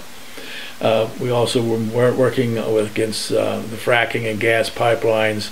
A lot of it's because of the not only the impact on the environment and health of people, but also trying to pull back, locking in infrastructure, fossil fuel infrastructure that will exacerbate climate. And we also working on nurturing community development. And for example, in Boone County in West Virginia, a very impoverished area, we're working on community centers and local food growing and things like that. So we want to also build and restore. Well, that's a little bit what I had to share, and I thank you for this opportunity to share with you, and I wish this conference and these discussions to go well. Thank you. Thank you, Alan, for that. And I'm wishing you and your wife a beautiful journey. They were traveling at this particular time. Merci beaucoup, Alain, pour avoir partagé un peu de ta façon de voir le monde à travers l'objectif de la tradition chrétienne. Je souhaite à toi et ta femme de faire un bon voyage. Now we have our next person, Crystal Cavalier-Keck. 7 directions of service, the indigenous wisdom that draws people on the periphery back into the center. Crystal is co-founder of 7 Directions of Service, chairwoman of the Environmental Justice Committee for the NAACP, and board member of the Women's Resource Center in Alamance County, North Carolina. Rooted in her Occaneechi Saponi identity, Crystal's leadership transcends political parties and works from the bottom up. Over the years, she has proven her ability to bring communities together across differences. Notre prochaine intervenante, Crystal Cavalier-Keck. Les 7 directions de service, la sagesse indigène qui ramène vers le centre les êtres dispersés au périphérique. Crystal est cofondatrice de cette direction de service, présidente du comité de justice environnementale et membre du conseil d'administration du Centre de ressources pour femmes dans la Caroline du Nord. Enracinée dans son identité Occaneechi Saponi, le leadership de Crystal transcende les partis politiques et fonctionne du bas en haut. Elle a fait preuve de sa capacité à rassembler les communautés au-delà des différences. Crystal sera avec nous aujourd'hui sur Zoom, au lieu d'être en présentiel. Et voilà, une chaleureuse bienvenue à Crystal Cavalier-Keck. Merci, thank you so much. Mikutamin chin kiohe noho pipise nima Crystal nima Occaneechi Saponi watiwar. So I just gave a traditional welcome and said you're welcome here. I know most of the people are in West Virginia. I apologize. My husband and I, we contracted COVID, so we just wanted to make sure everybody was safe. And so we're just doing this from Zoom. So I spoke the language because here in the United States, our Turtle Island, our ancestors were in West Virginia, Virginia, North Carolina.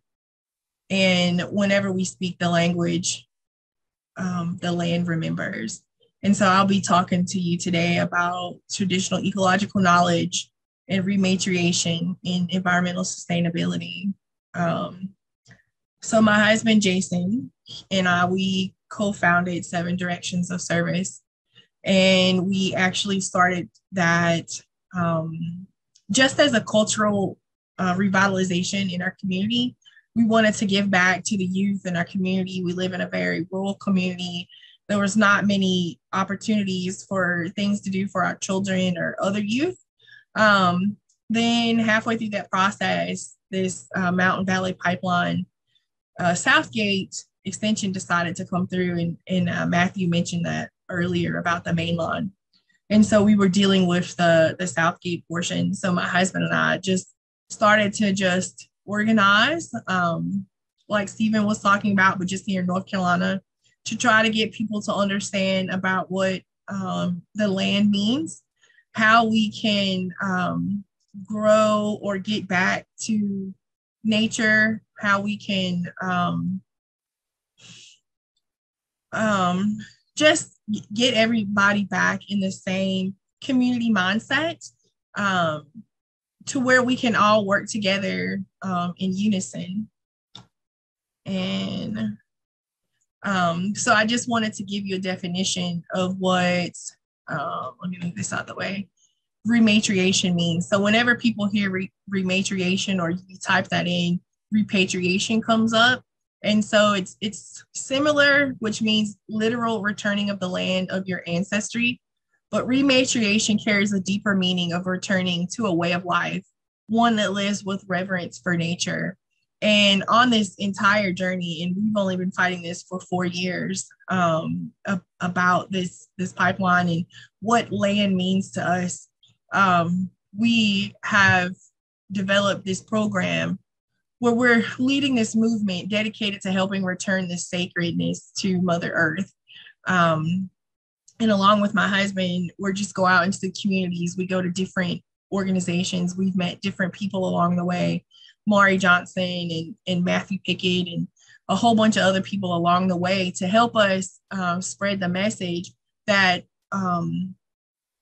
we have to stop and we have to relate to each other, because it's how we relate in nature, how we relate to each other as human beings, and how we relate to each other in the political sense that all kind of ties this thing together. And it's all tied back to the land. So I just wanted to show a picture of the river. This is the Hall River.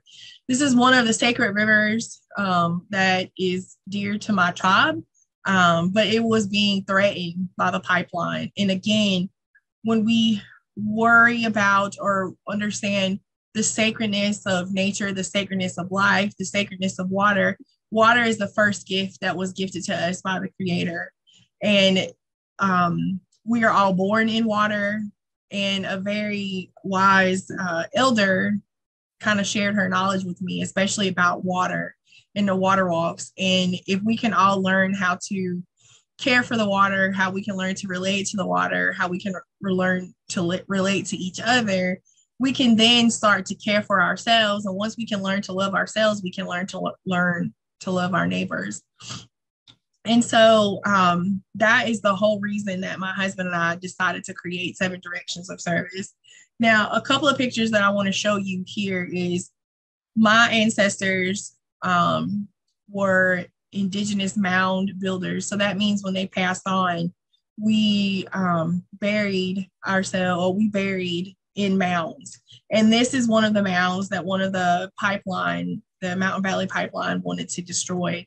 And this was really the starting point of how we can show this to policymakers, other landholders, the sacredness of life, because in these mounds, there could be a potential of 100 to 200 bones that do not need to be disturbed, do not need to be messed with. And the pipeline was threatening that. As you can see in the back, there's this orange mesh trying to protect that area, but every time they go and destroy the trees or clear land, they disturb this type of mound. And whenever you remove these things from the mountains, like trees and rooted grasses, it destroys the water destroys and it just washes these things away. And so another picture would be, this is another burial mound that's here in North Carolina that we're trying to protect. And you can see this is a creek that these burial mounds are usually beside, because wherever a person fell or wherever they died at, that is where we usually bury them. And so we try to remind people about the sacredness of life and how we need to all connect together. So that kind of leads us into traditional ecological knowledge, what that means, what it has looked like for the last 150 years. So Western science is kind of changing now in this century, but for the last 150 years, traditional ecological knowledge was just erased. Many scientists wanted to just erase that. They wanted to say Indigenous people did not know how to protect the land, how to mitigate climate change and effects. And I just listed here some things. So traditional ecological knowledge is based in oral tradition. So most of our people pass down histories and stories and centuries of just knowledge. It is a holistic approach. It is learned from observation and experience. It is part of social and spiritual relationships.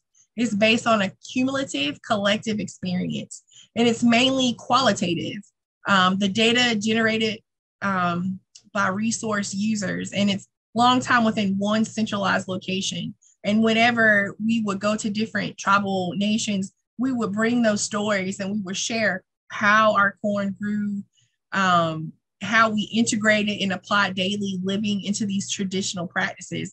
And as you can see, Western science was written traditional, reductionist, taught and learned mostly analytically. It's very compartmentalized based on laws and theories. It's mainly quantitative. The data is collected by specialists and experts. It's a short time series over large areas. So it's not really focused on one region. And it's based on hypothesis testing and model building.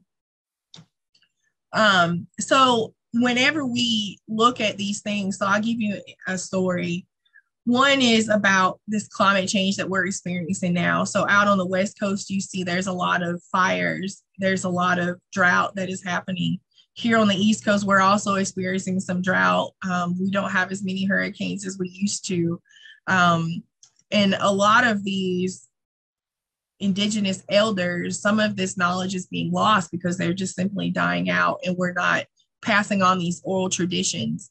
And so now we're trying to revitalize that. Jason and I, we've gone around to different local environmental companies and strategies and organizations to talk about how we can bring about these local resources, how we can use factual observations in these communities, how we use cultural identity and maintaining cultural diversity and conservation of languages to try to help mitigate this climate change that's happening.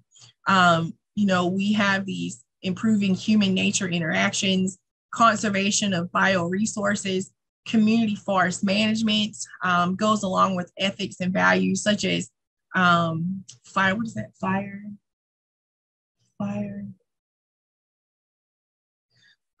Whenever we use the practices of fire retention and burning forests and things like that, you've seen a change in the government going back to those ethics and values of Indigenous practices of control burns. Also strategies for using local resources such as wildlife and pest management, and just actually looking at environmental impact and risk assessments, asking people in the communities, like, have you seen these things that happened over the last 50 years? So that would have been so huge if most of these pipeline companies or hot asphalt plants that we see that are coming through our communities now, especially in the rural parts, if they would talk to the actual community members who have been living in that community. So the tie between languages and land is really where you can get this deep knowledge and what we call the traditional ecological knowledge, and how we can live in reciprocity with the land from a certain group of people. So again, my tribe is here on the East Coast. I am also Scottish and Irish. A lot of my ancestors came here from Ireland and Scotland, and they settled here in the Appalachian Mountains, and they married into our community, into our indigenous communities. And so they shared that knowledge, especially about farming and climate, how we can mitigate climate change. And again, they're very matriarchal in how we're all tied to the land and how we're passed down. Another thing about environmental sustainability and how we can try to use this is how we need to talk to people about renewable energy, such as solar and wind. And you need to focus on the regions of where solar and wind is at, especially hydroelectric, not in the rivers. Here, most of the rivers have been dammed up. So most of the tribes that are here now, they don't use the sturgeons or any of those fish that come up. But out west, on the West Coast, salmon is very, it's tied to the life of the tribes out west. And so those dams that were dammed up in the last 100 years, that is a way a tribe can go extinct or not surviving. Also, we have to worry about crop rotation, cover crops, selective logging in our communities. And when you talk to indigenous people or people that are from the area that have lived there for the last 200, 300, 400 years, you can understand how to plant new ways of, or old ways, I guess, old ways of farming. So we use the mound method here in our land. And I'll show you when we're talking about seed saving coming up next. And cover crops, how we use cover crops in the fall to prepare the beds for the spring growing season. So the next thing I kind of wanted to roll into was seed sovereignty. So seeds are a way that we tell stories and pass down, again, our oral history. Jason and I, for the last 4 years along fighting this pipeline, we've been growing indigenous corn that was gifted back to us from the Haudenosaunee from New York. And they gifted us back Tutelo corn and Tutelo beans, as well as Tuscarora white corn. And we care for these seeds as it is our responsibility to feed and nourish our future generations.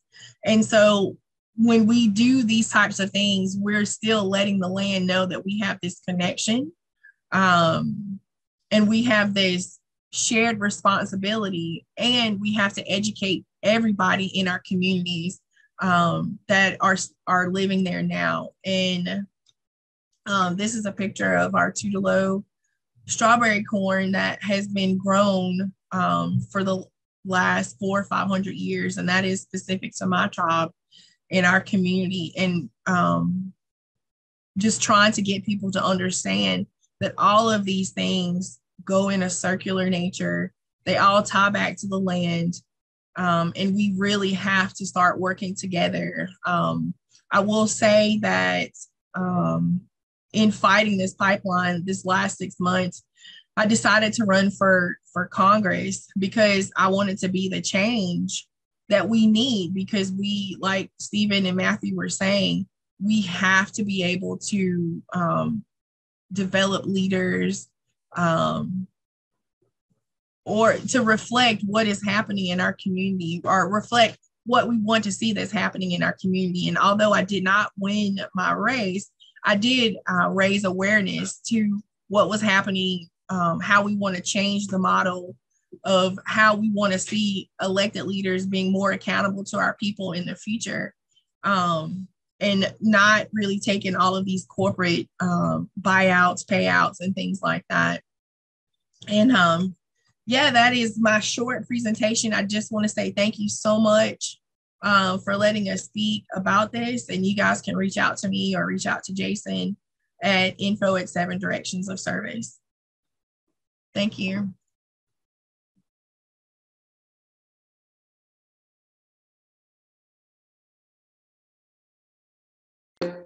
Thank you so much, Crystal and Jason. I looked forward to meeting you up here, and the invitation is always open for you to come back when you're on the way north or whatever. Thank you so much. I just didn't want to expose anybody. Like, we are literally on day 8 of getting over COVID. Wow. And you look like you're doing very well. Much better than I was last week. Ok, well, fantastic. Donc, je dis I'm telling in French. Je te remercie vraiment, Crystal et Jason, donc son mari, pour... moi, je m'attendais à pouvoir les embrasser ici sur place, au Sweet Springs Resort, mais à cause de ce COVID, c'était pas possible, mais ils ont un rain check. On va leur donner un rain check pour qu'ils reviennent à un moment où ça sera convenable. OK, ben, je crois qu'on est au moment où on peut ouvrir les questions et réponses. D'abord, venant des intervenants, peut-être, pour s'adresser aux autres intervenants. Est-ce qu'il y a quelqu'un qui aurait envie de poser une question? Well, moi, j'avais envie. Parce que beaucoup de choses, a lot of things that, sorry, I don't know what language I'm talking in anymore. Speak French, English. A lot of the things you said resonate completely. One of them is the idea of seed sovereignty that you mentioned. And I've been thinking about it quite a bit myself, even talking to the West Virginia Extension agent here in Monroe County about creating some kind of a local seed bank. And I was wondering if you have information to share about having done that. I know within the tribe, you passed on the seeds. Yeah. So it takes the community. First, you want to know that in our tribe, we have our seed savings, but we also, in a collective of people, we swap seeds. But you have to make sure that you are getting seeds that are not genetically modified. So non-GMO seeds. Usually you can't get those from grocery stores. I hate to tell you that most grocery stores,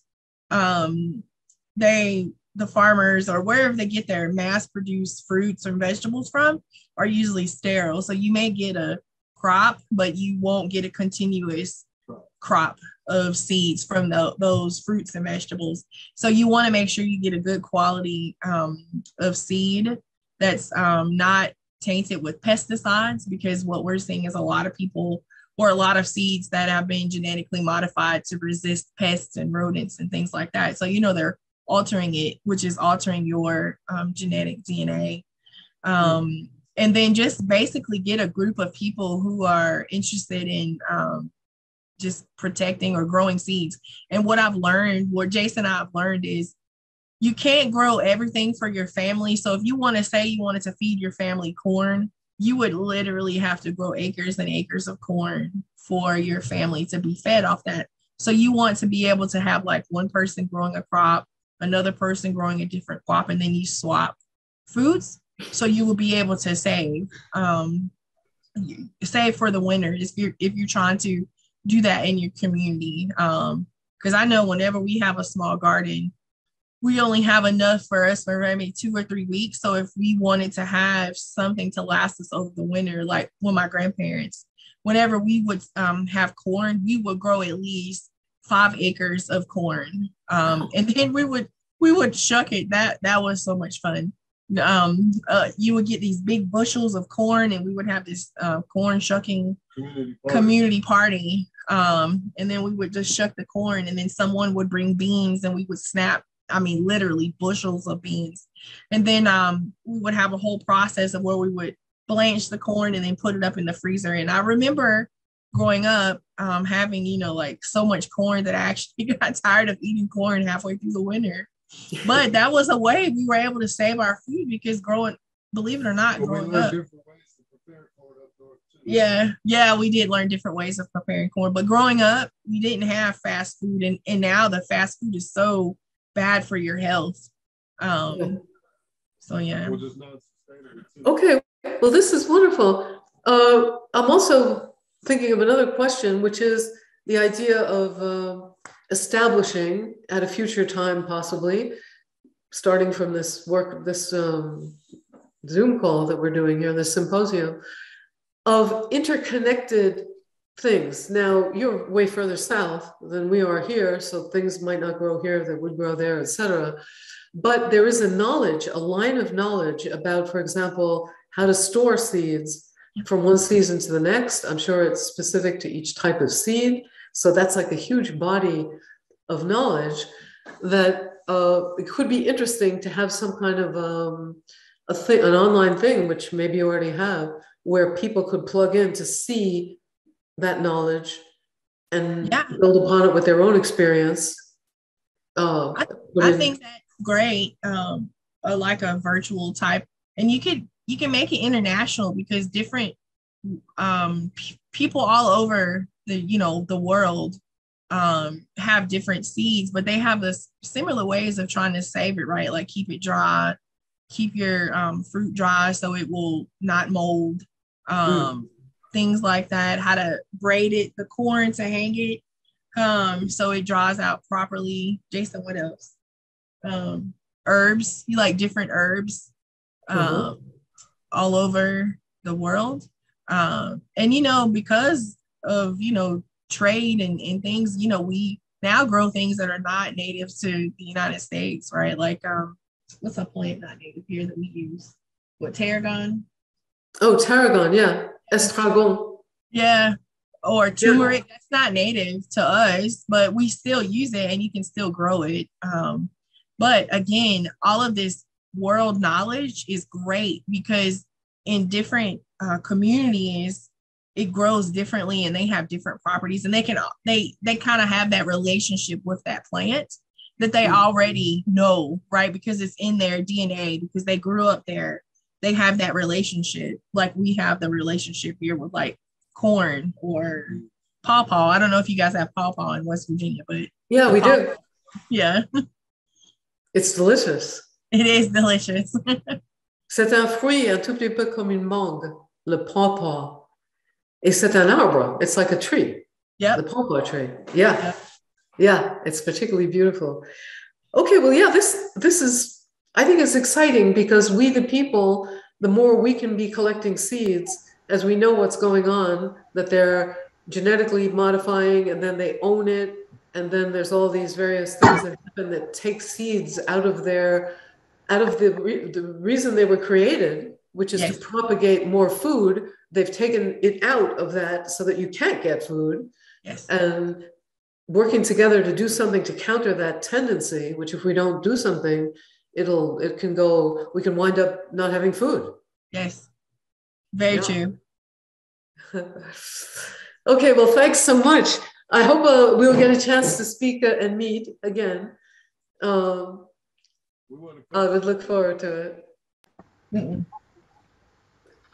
Okay, est-ce qu'il y aurait, on a encore, do you have any questions, Crystal, that you would like to ask any other person that spoke?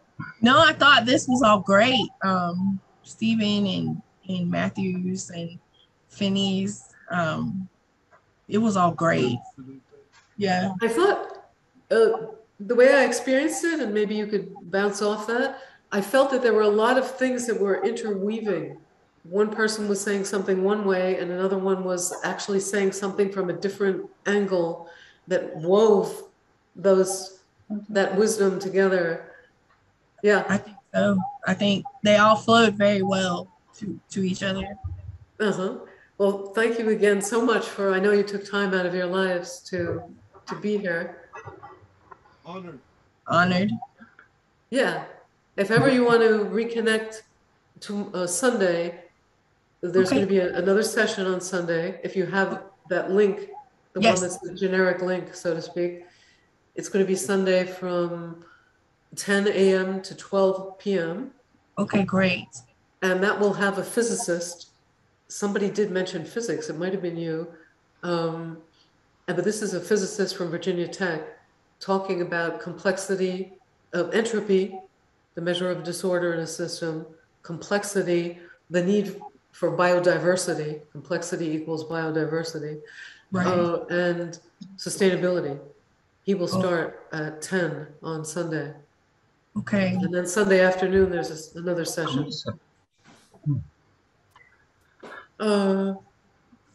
Est-ce que, merci à tout le monde. Est-ce que tu peux préciser aux personnes qui sont avec nous que les questions, ils doivent les poser par le chat, par la discussion sur le chat?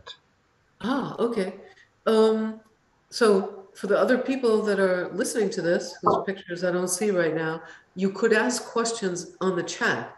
So if you look at the bottom of the screen, a little bit in the middle, next to share screen, which is green, you'll see chat, and you could ask a question in that chat. Or you could put out an idea for other people to consider.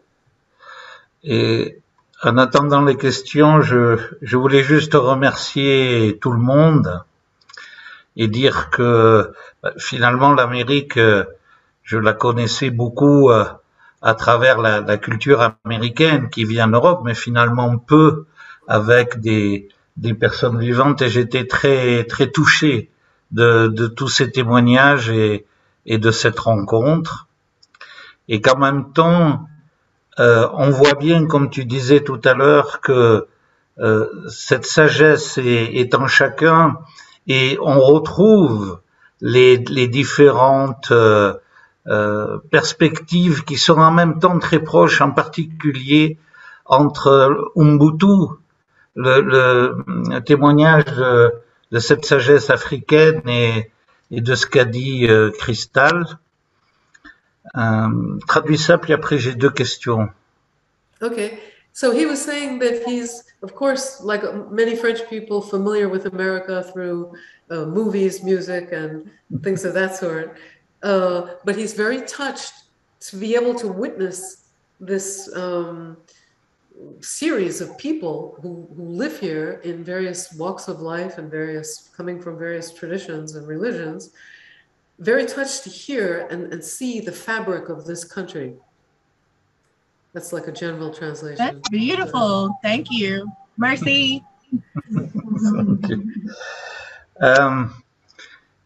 Est-ce que Fienie nous entend? J'avais une question sur Ubuntu pour l'étymologie, si elle nous entend. Autrement, pour après Cristal, mais d'abord Mathew Pickett et le monsieur, comment il s'appelle, de la politique, Stevens.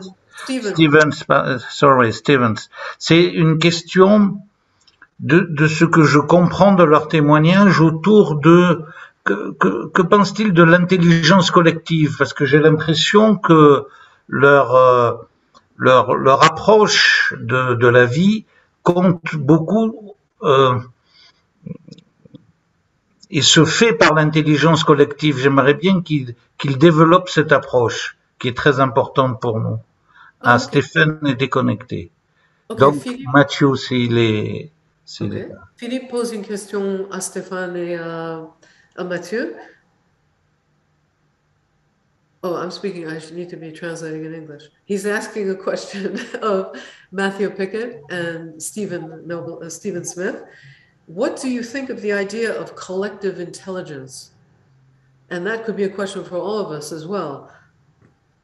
The notion that there is a collective intelligence that we could plug into or reanimate or explore further. I see Mathew has come back online.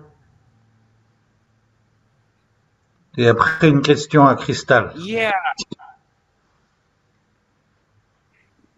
So I'm not sure if I'm familiar with the exact definition he's referring to, but I know that with a lot of my work, especially with young adults and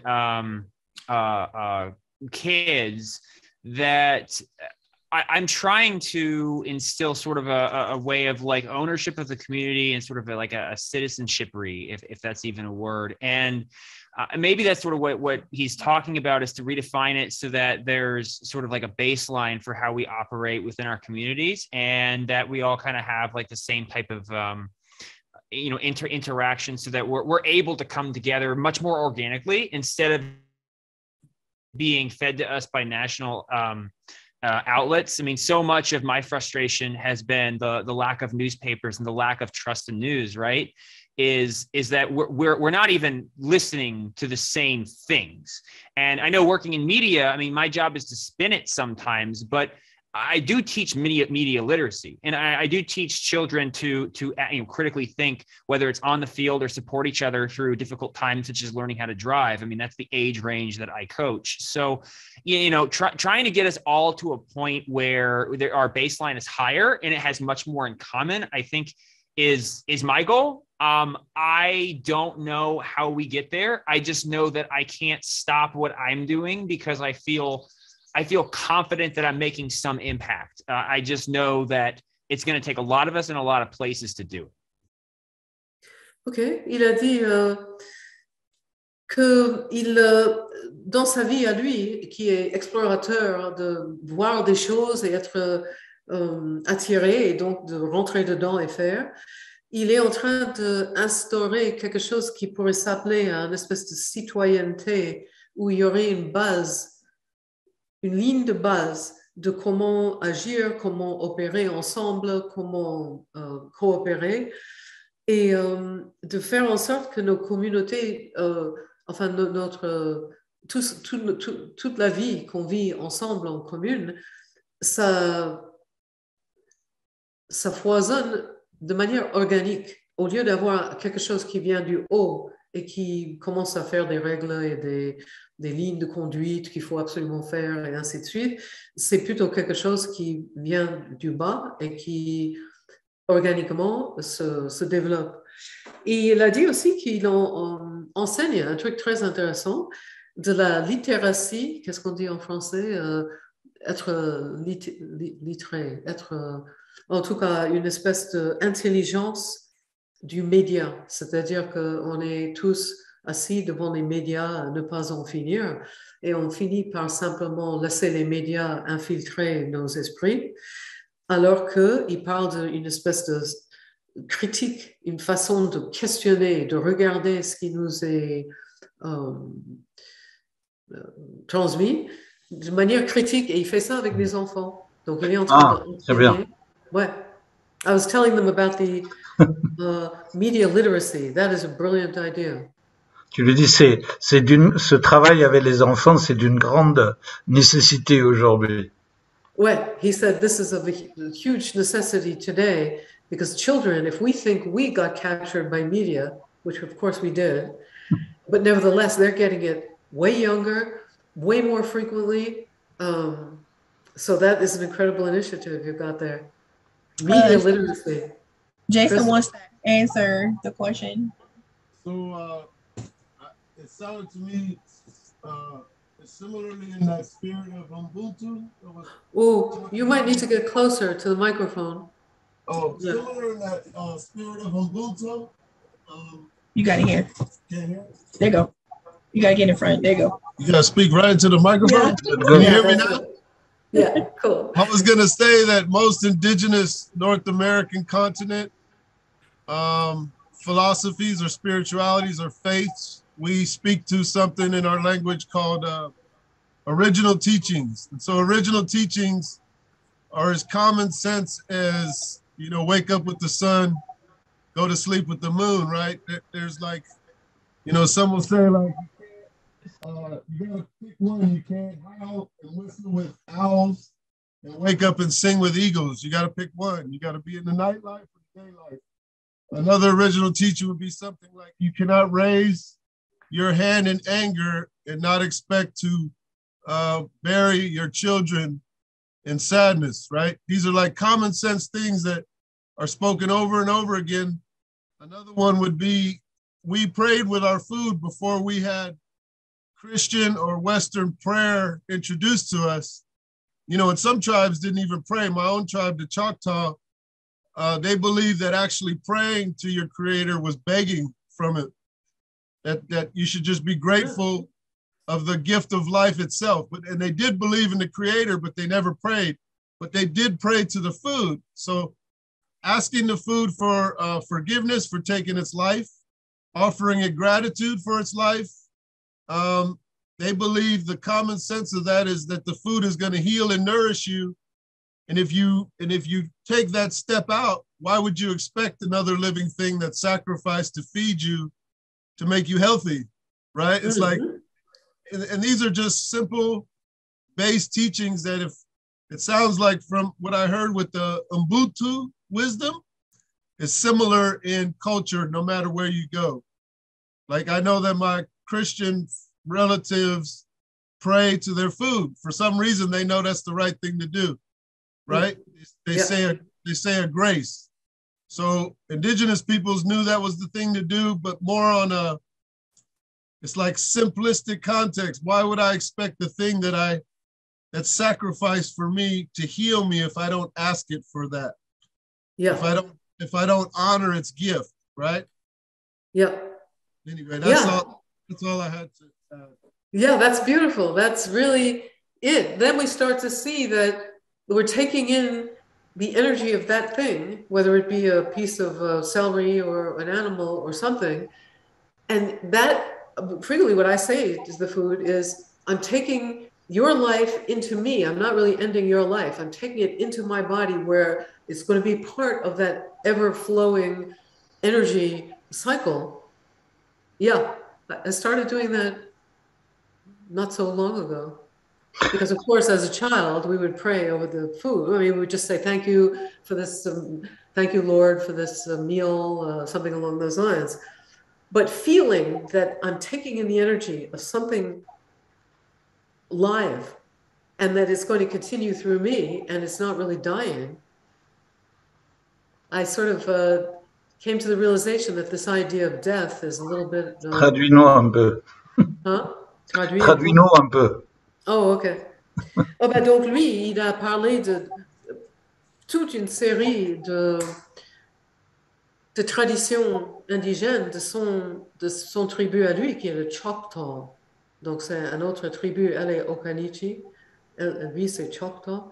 Et beaucoup de choses venaient naturellement pour ces gens.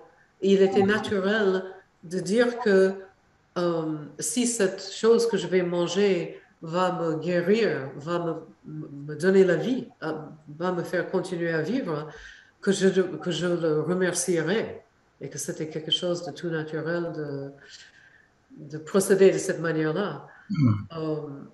Et il a dit aussi que pour beaucoup de gens judéo-chrétiens, peut-être, prier, c'est demander quelque chose à Dieu.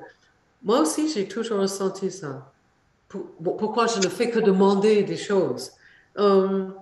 Alors que pour les indigènes, prier, c'est pas demander. C'est pas demander quelque chose pour soi. C'est une autre façon de procéder. Merci beaucoup de ce témoignage. Je retrouve, et c'est pourquoi on a créé les Assises de la sagesse. C'est précisément parce que on le voit là devant nous, qu'il y a ce fond commun qui va de l'Afrique à l'Amérique du Nord et bien évidemment dans d'autres pays où il y a ce que par exemple les soufis appellent notre nature primordiale. Notre nature primordiale. Et que cette nature, quand on l'écoute, on retrouve naturellement une relation à la vie plus juste. Et la notion du remerciement, de ne pas simplement se tourner vers Dieu pour demander, mais de prendre conscience qu'il est aussi dans la terre et aussi sur terre, et que tout le vivant qui nous entoure, c'est une part de lui.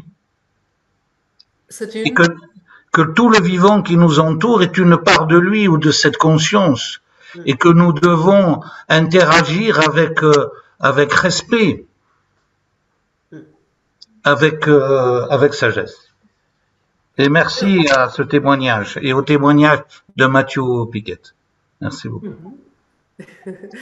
He said in French, this, picking up on the discussion we were having, is the reason why they wanted to form the seats of wisdom, make it into concretize it, so to speak. Like you were saying, Mathew, go ahead and do it. Don't ask too many questions. You feel like doing it, you're going and doing it. And he's found that from this discussion that we had today, that you really can see that there is a basis that goes from one continent to the other, whether it be Africa, the American continent, the European continent, or the Chinese, Oriental continents, that there is something. And if we start to listen to that basic thing, which is basically our primordial nature that we all have within us, that's somehow been put aside by over-focus on materialism. I'm adding a few things in here. We lose touch with that primordial nature. But from that nature, we get all the information we need in the moment as to how to be, what to do, the relationship between these things. And that it just flows by itself once we reconnect to that natural state of being, which is basically a little less thinking and more presence. That's just how we relate. It's all relational, right? It's a circle, how we relate in nature, how we relate to each other in humanity. Yeah, Philippe is right. Yeah. Yeah, it's incredible. So I have a question for this man sitting here who is French. You said that maybe the United States would help answer your question. Oh no, attends, I'm speaking to him in English, sorry.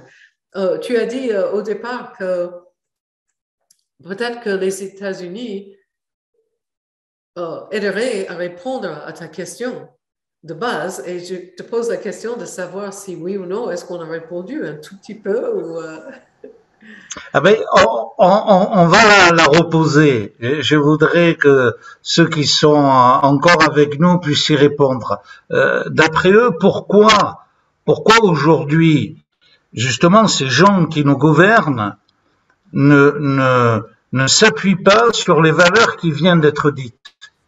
Pourquoi on ne part pas du cercle, on ne part pas du bas? Ça, c'est sur le modèle de gouvernance, mais aussi pourquoi nous n'écoutons pas le patrimoine dont a témoigné Cristal ou Fienie. Pourquoi nous n'écoutons pas cette sagesse ancestrale, alors qu'on voit bien qu'il y a là un trésor et des solutions pour le futur et pour sortir des impasses dans lesquelles nous sommes aujourd'hui. Pourquoi? Okay, so yes, his question that he asked in the beginning of this whole thing was, why do we think that the people who govern us right now, the ones that are running the show, we could say, why are they not listening to these solutions, to these traditions, to this wisdom that has been around forever? Whereas it is provided, oh, there she goes. Money. These teachings have no money, right? And it's not capitalistic, right? It's all community based. Again, like what rematriation is, it's about nurture, community, holistic, versus a patriarchal system. The governments are very patriarchal, right?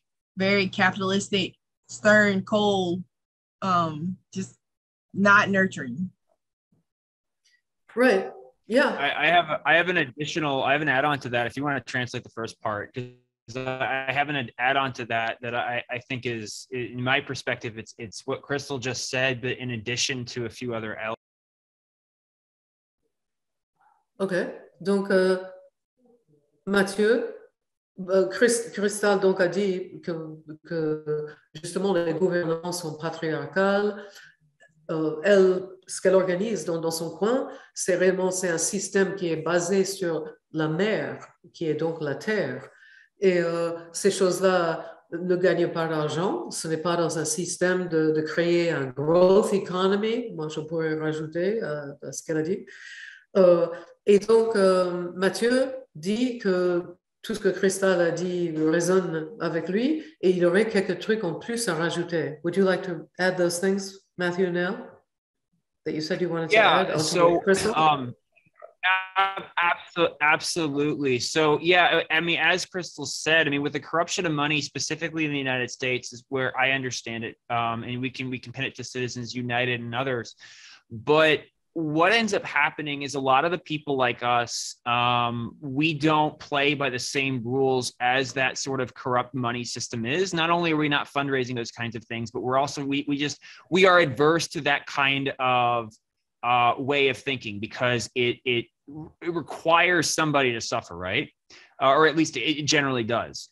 So we don't have control of those media apparatus, and so we lost a lot of people to fear and culture. And so once that fear and culture perpetuated in a particular section, then they spent 40 years to control, you could say, the courts. They spent this long game that many of them started knowing that they would never be alive to see it. And until we recognize that we have to ingrain ourselves into those systems as well, because we have to believe in what we're doing so much that we wake up and do it every day, we aren't going to see those kinds of gains. And I'm optimistic, having seen where our direction is with some of our young people. It looks very good. But I also recognize that the people around me, they do not have the same ideology as I do. They're very good people, but they don't have the same ideology. And so I wonder in my region if the people like me don't give back. And so it's just a free ride to very slow shift in ideological thinking of our new generation as well, in which maybe our perceived hopeful gains end up being lost. And so my encouragement is to everybody like me. I know that I said I'm only 30 and not that old, but that's sort of also, it's a caveat, as that is, because I don't have as big a resume as everybody, there's no excuse not to do it. We have got to stand up. If I'm doing it, then a lot of other people can. A lot of people with a lot more means than I do. A lot of people who have jobs that have more power than I do. It's got to happen. Ok, il a dit, il parlait du fait que beaucoup de gens comme nous, et comme nous, ça veut dire toutes les personnes ici présentes, on ne joue pas le même jeu que les autres. C'est absolument pas le même jeu. Là aussi, je rajoute quelques petits trucs, mais les autres sont en train de regarder des chiffres sans arrêt, sans arrêt. Est-ce que la bourse monte ou est-ce que ça descend? Toute leur vie est basée sur des calculs monétaires. Et nous, on est réfractaires à cette façon de penser. On n'a pas envie d'entrer dans ces systèmes-là. Et c'est un système qui demande toujours à ce qu'il y ait quelqu'un qui souffre. Le système ordinaire, c'est basé sur la souffrance. Et ensuite, souffrance et craving and suffering. On va vous faire souffrir, mais on va vous donner des trucs sucrés ou alors des produits addictifs pour pallier à la souffrance pendant un certain temps. Donc, mais lui, il dit, je trouve qu'il est très là, il me ramène à un peu comme Barber. Il faut qu'on se réveille tous les jours, il faut qu'on fasse ce qu'on veut faire, parce que c'est ça qu'il faut qu'on fasse, parce que on ne voit pas l'autre façon de faire ne mène à rien, ça mène à la mort. Donc, il faut absolument qu'on croie dans ce qu'on fait, et indépendamment des histoires d'argent.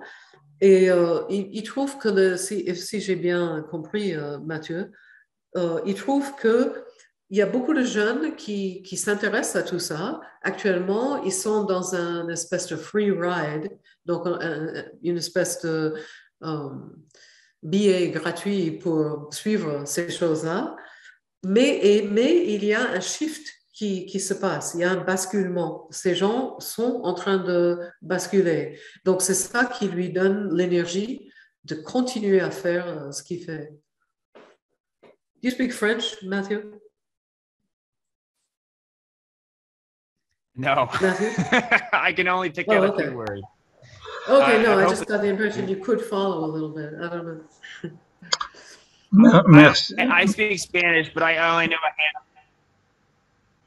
Wait, hard to understand. On a bien compris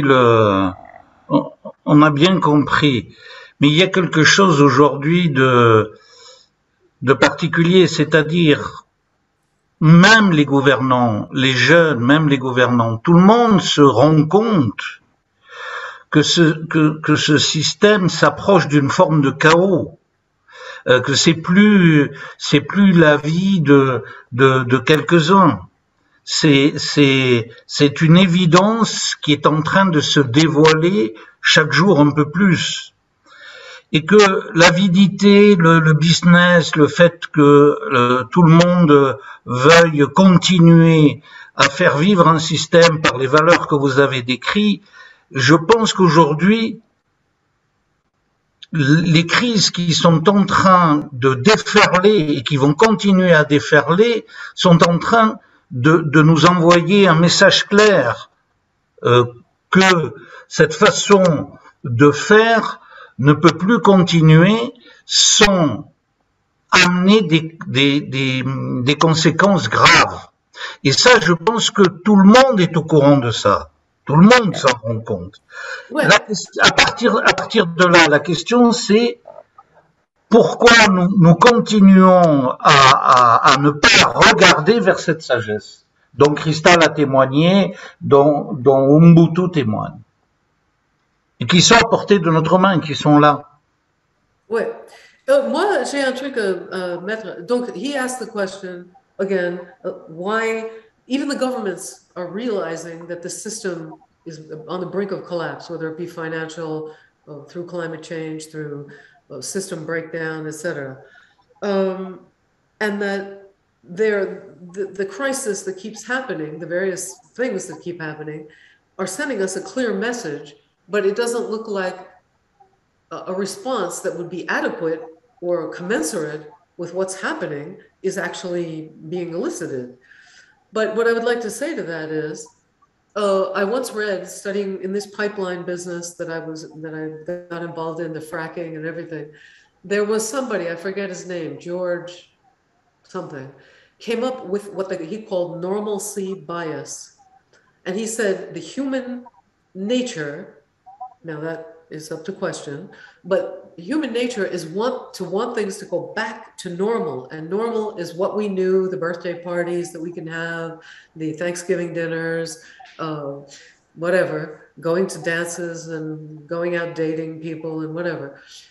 We have a tendency to want to go back to that, and in our minds we create a world that will go back to that, and even if the world doesn't match that, the way it's evolving, then we have to scramble around. But we've got this, what would you call it, lethargy about really accepting that the world is changing or has changed. Donc, I'm going to translate that. J'ai lu un truc concernant cette histoire de gaz de schiste et tout ça, je ne sais pas comment. Je tombe sur un Georges quelconque qui a écrit un papier sur le biais de la normale. Et en fait, il a écrit tout un grand papier sur le fait que l'être humain recherche toujours le retour à la normale. Quel que soit, il pourrait y avoir un tremblement de terre. Oui, c'est vrai, ouais. C'est vrai. Et que c'est une espèce de léthargie. Évidemment, comme dit Mathew, il faut se lever tous les jours parce que c'est ça qu'on croit et c'est ça qu'on fait. Et donc, on se lève, certains de nous. Mais d'autres, la léthargie semble être tellement grande qu'à la limite, ils se disent, bah, si le monde va terminer, autant que je bois mon meilleur whisky et que j'en ai assez de bouteilles dans la maison jusqu'à la fin. The whiskey, did you get that, Mathew? Je voulais poser une question à Cristal Cavalier, parce que je suis, comment dire, et je pense que je suis pas le seul, on est assez stupéfait de voir que les tribus indiennes doivent encore se défendre. Oui. Je pensais que cette époque, tout de même, après les massacres, la façon dont une partie du peuple américain a traité les Indiens, qu'ils n'avaient pas encore à subir d'autres méfaits, si tu veux. Ouais. Et que He's ça me saying surprend. something. Yeah, he's saying something that he's very surprised about. Because from the point of view of Europe, the indigenous people living here, of course, they know about what happened when the colonizers came over, etc. But he would have thought that it would be now fine, that there would be no problem, that the indigenous people would be receiving what they are due, and that there would be no problem. So he's asking the question, why? Why do you think that still is? You're asking, tu veux savoir pourquoi, n'est-ce pas? Pourquoi? Aussi, si elle veut répondre. Okay. So he's asking, he thought it would be okay that because of the, like everything should be okay now? No, or... well, yeah, he sort of thought from the European point of view that America would be so sorry for everything that had been done, that we would be graciously opening up everything to the whatever. Actually, some people have had the idea of giving their land back to indigenous people. Right. But the government is all about keeping people separate. Yes, it's arrogance, and Jason said the government doesn't want to admit that they're wrong, or they had these problems, or they did wrong, right? Like they actively genocided a people, right? And they don't want to admit that. That's why you see now all of these issues about not wanting to learn the history of what happened. They want to kind of whitewash it, right? They just want to change it, like just paint over that dark time of where they murdered a lot of people in the name of expansion, right? Just westward. Yeah. It's all tied to the land. It's still tied to the land. And as archaic as it may sound, it is still a land fight, right? Like right now, literally, people are fighting for their land from the government because of this pipeline that's coming through. It wants to eminent domain people's land. And these are the people who settle here, right? Like these are the Europeans that came over and settled. And now the government is doing what it did to indigenous people to the people now. And it's still all about control of the land, control of resources. And I know it sounds crazy, but it's not. Elle dit que, en fait, il s'agit d'un vouloir contrôler la terre. Alors, quand au départ, on a eu toute l'histoire qu'on connaît avec des gens qui sont venus, ils avaient, bon, bref. Mais maintenant, par exemple, il y a des gens qui sont venus de l'Écosse, qui sont venus de l'Irlande, qui sont venus de partout en Europe pour se poser ici à cause des persécutions religieuses ou manque de nourriture ou autre. Ils prennent la terre de ces gens-là aussi. Donc, en fait, c'est uniquement cette envie de contrôler tout et de faire en sorte que le peuple soit soumis. Je pense que Fienie l'a très bien dit dans son ouverture de son discours. Elle parlait du fait qu'on a des gens qui créent des lois qui n'ont rien à voir avec le peuple qui doit être soumis à ces lois. Et tu sais ce qui s'est passé ici? I'm going to tell him something and then I'll tell it to you. You probably know it. Je ne sais pas quand, il y a 5 ans, 6 ans, les Indiens, donc les indigènes, et les cow-boys, qui avant étaient les gens justement de la guerre, étaient entre eux, se sont mis ensemble sur les chevaux. Ils ont fait je ne sais pas combien de kilomètres pour atterrir à Washington, D.C., sur l'esplanade devant le White House ou le Capitole. Et personne, quasiment, ici, aux États-Unis, n'était au courant. Tu te rends compte, un truc historique où les gens qui avant se bagarraient se sont mis ensemble, ils font toute une délégation pour arriver à D.C. et la plupart des gens ne sont absolument pas au courant. I'm telling him about something like 5 or 6 years ago, maybe 10, I don't know. There was like a delegation of indigenous people and cowboys that all got on horses and went for I don't know how many miles to DC and went there to in front of the Capitol building or on that esplanade. Well, I never heard of it. Was it in the newspapers, Mathew? I mean, did they make a big thing out of it and say, wow, finally, the cowboys and Indians have come together and they love each other. They're going to cooperate. No, it went unheard. Nobody heard about it.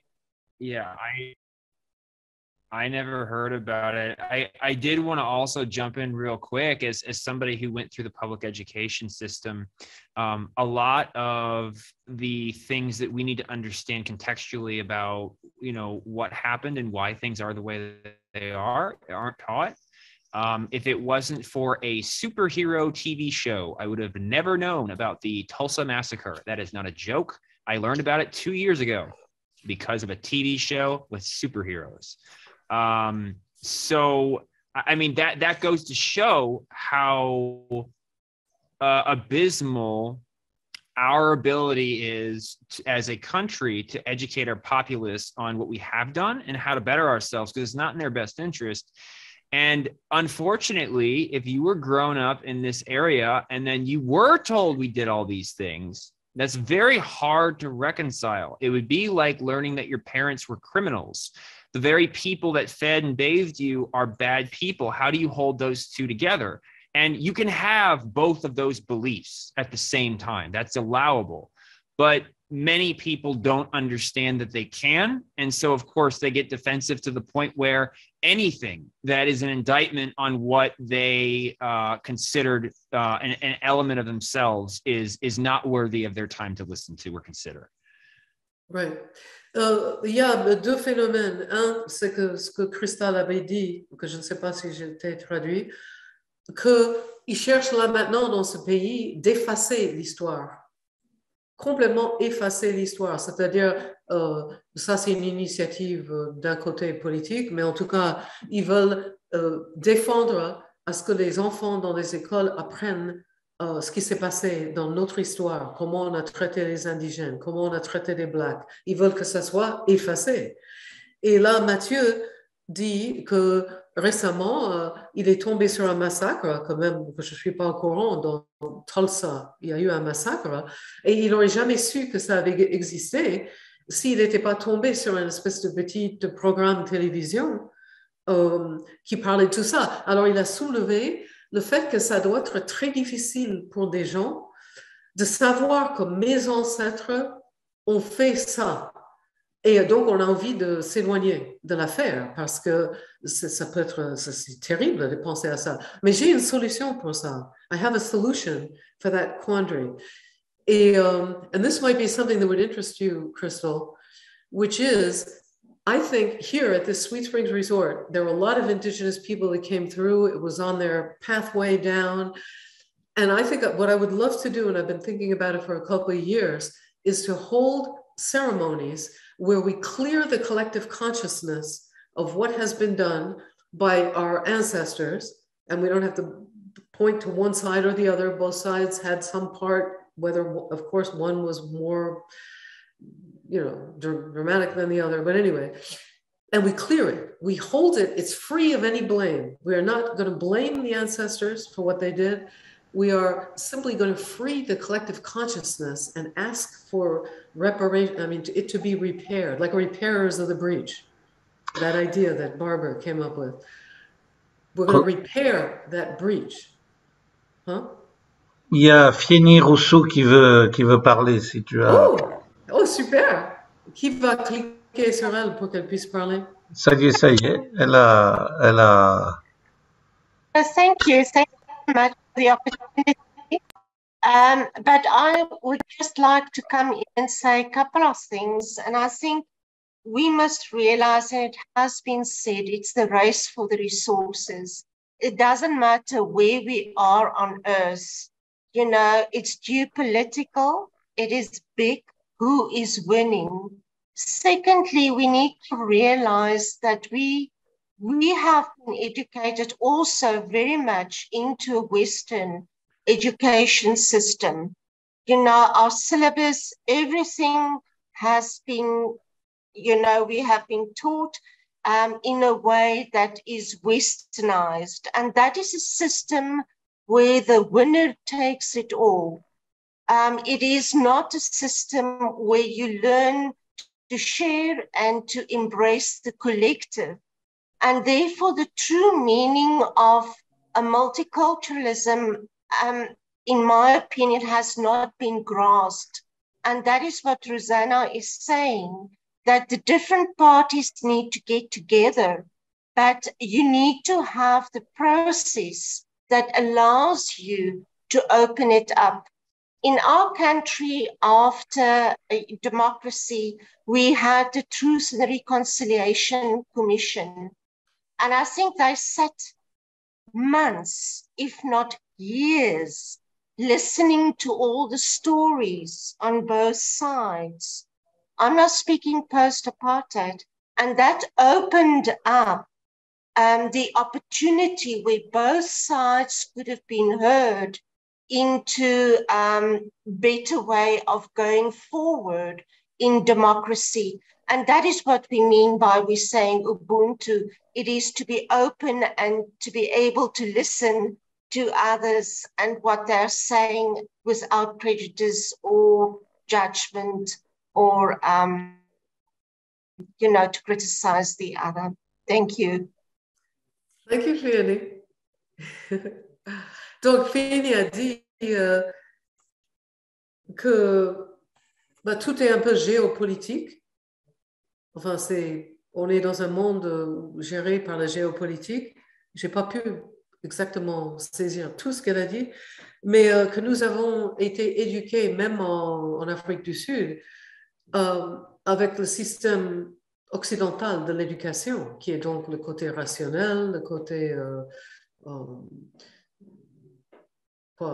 routine, etc. Et c'est aussi un système où celui qui gagne prend tout. Il n'y a aucune notion de « OK, j'ai gagné, allez, on va faire une grosse fête là et on va boire un bon coup ». Ce n'est pas dans cette optique. C'est celui qui gagne, il ramasse tout et il s'en va. Et les autres n'ont qu'à crever. Il n'y a pas cette sensation de partager avec le collectif. Ce que les tribus indigènes ont gardé, parce qu'ils restent toujours en tribu. Mais nous... Sweetie, we're going to lock this door, but we're leaving the side door open back here for you. Okay. Okay, for you, Maureen, whatever. Okay. Y'all can take as late as you want, be as late as you want, whatever you want to do. Okay, well, the next thing we're going to be doing probably is having dinner down there at the porch, on the porch. Okay. If you and Randy wanted to be part of it. Oh, no, we got to get home and feed. I had to wash clothes all week because I ain't been home for 7 o'clock. Oh, okay. I just want to let you know this side door will be open and you all just in and out. And I can, there's no key to close it though. You don't need to. Okay. Just close it. All right. Okay. Il va être, ça tombe bien. Rosanna, oui. Il va être l'heure de conclure. Okay. Il va être l'heure de conclure, de remercier tout le monde. Je voudrais juste dire que oui, les problèmes qui ont été soulevés des gouvernements, tout ça est vrai.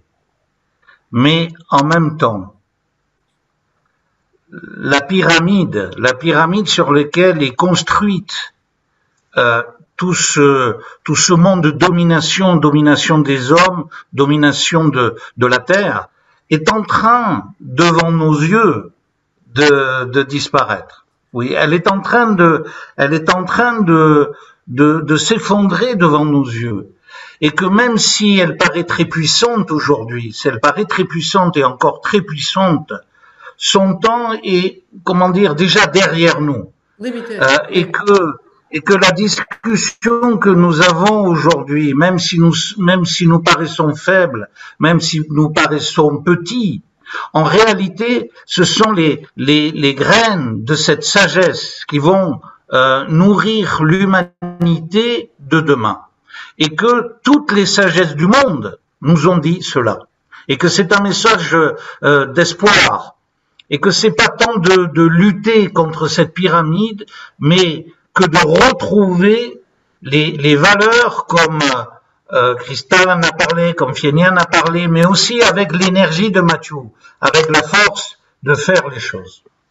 Well, he said it's getting to be time to close the meeting.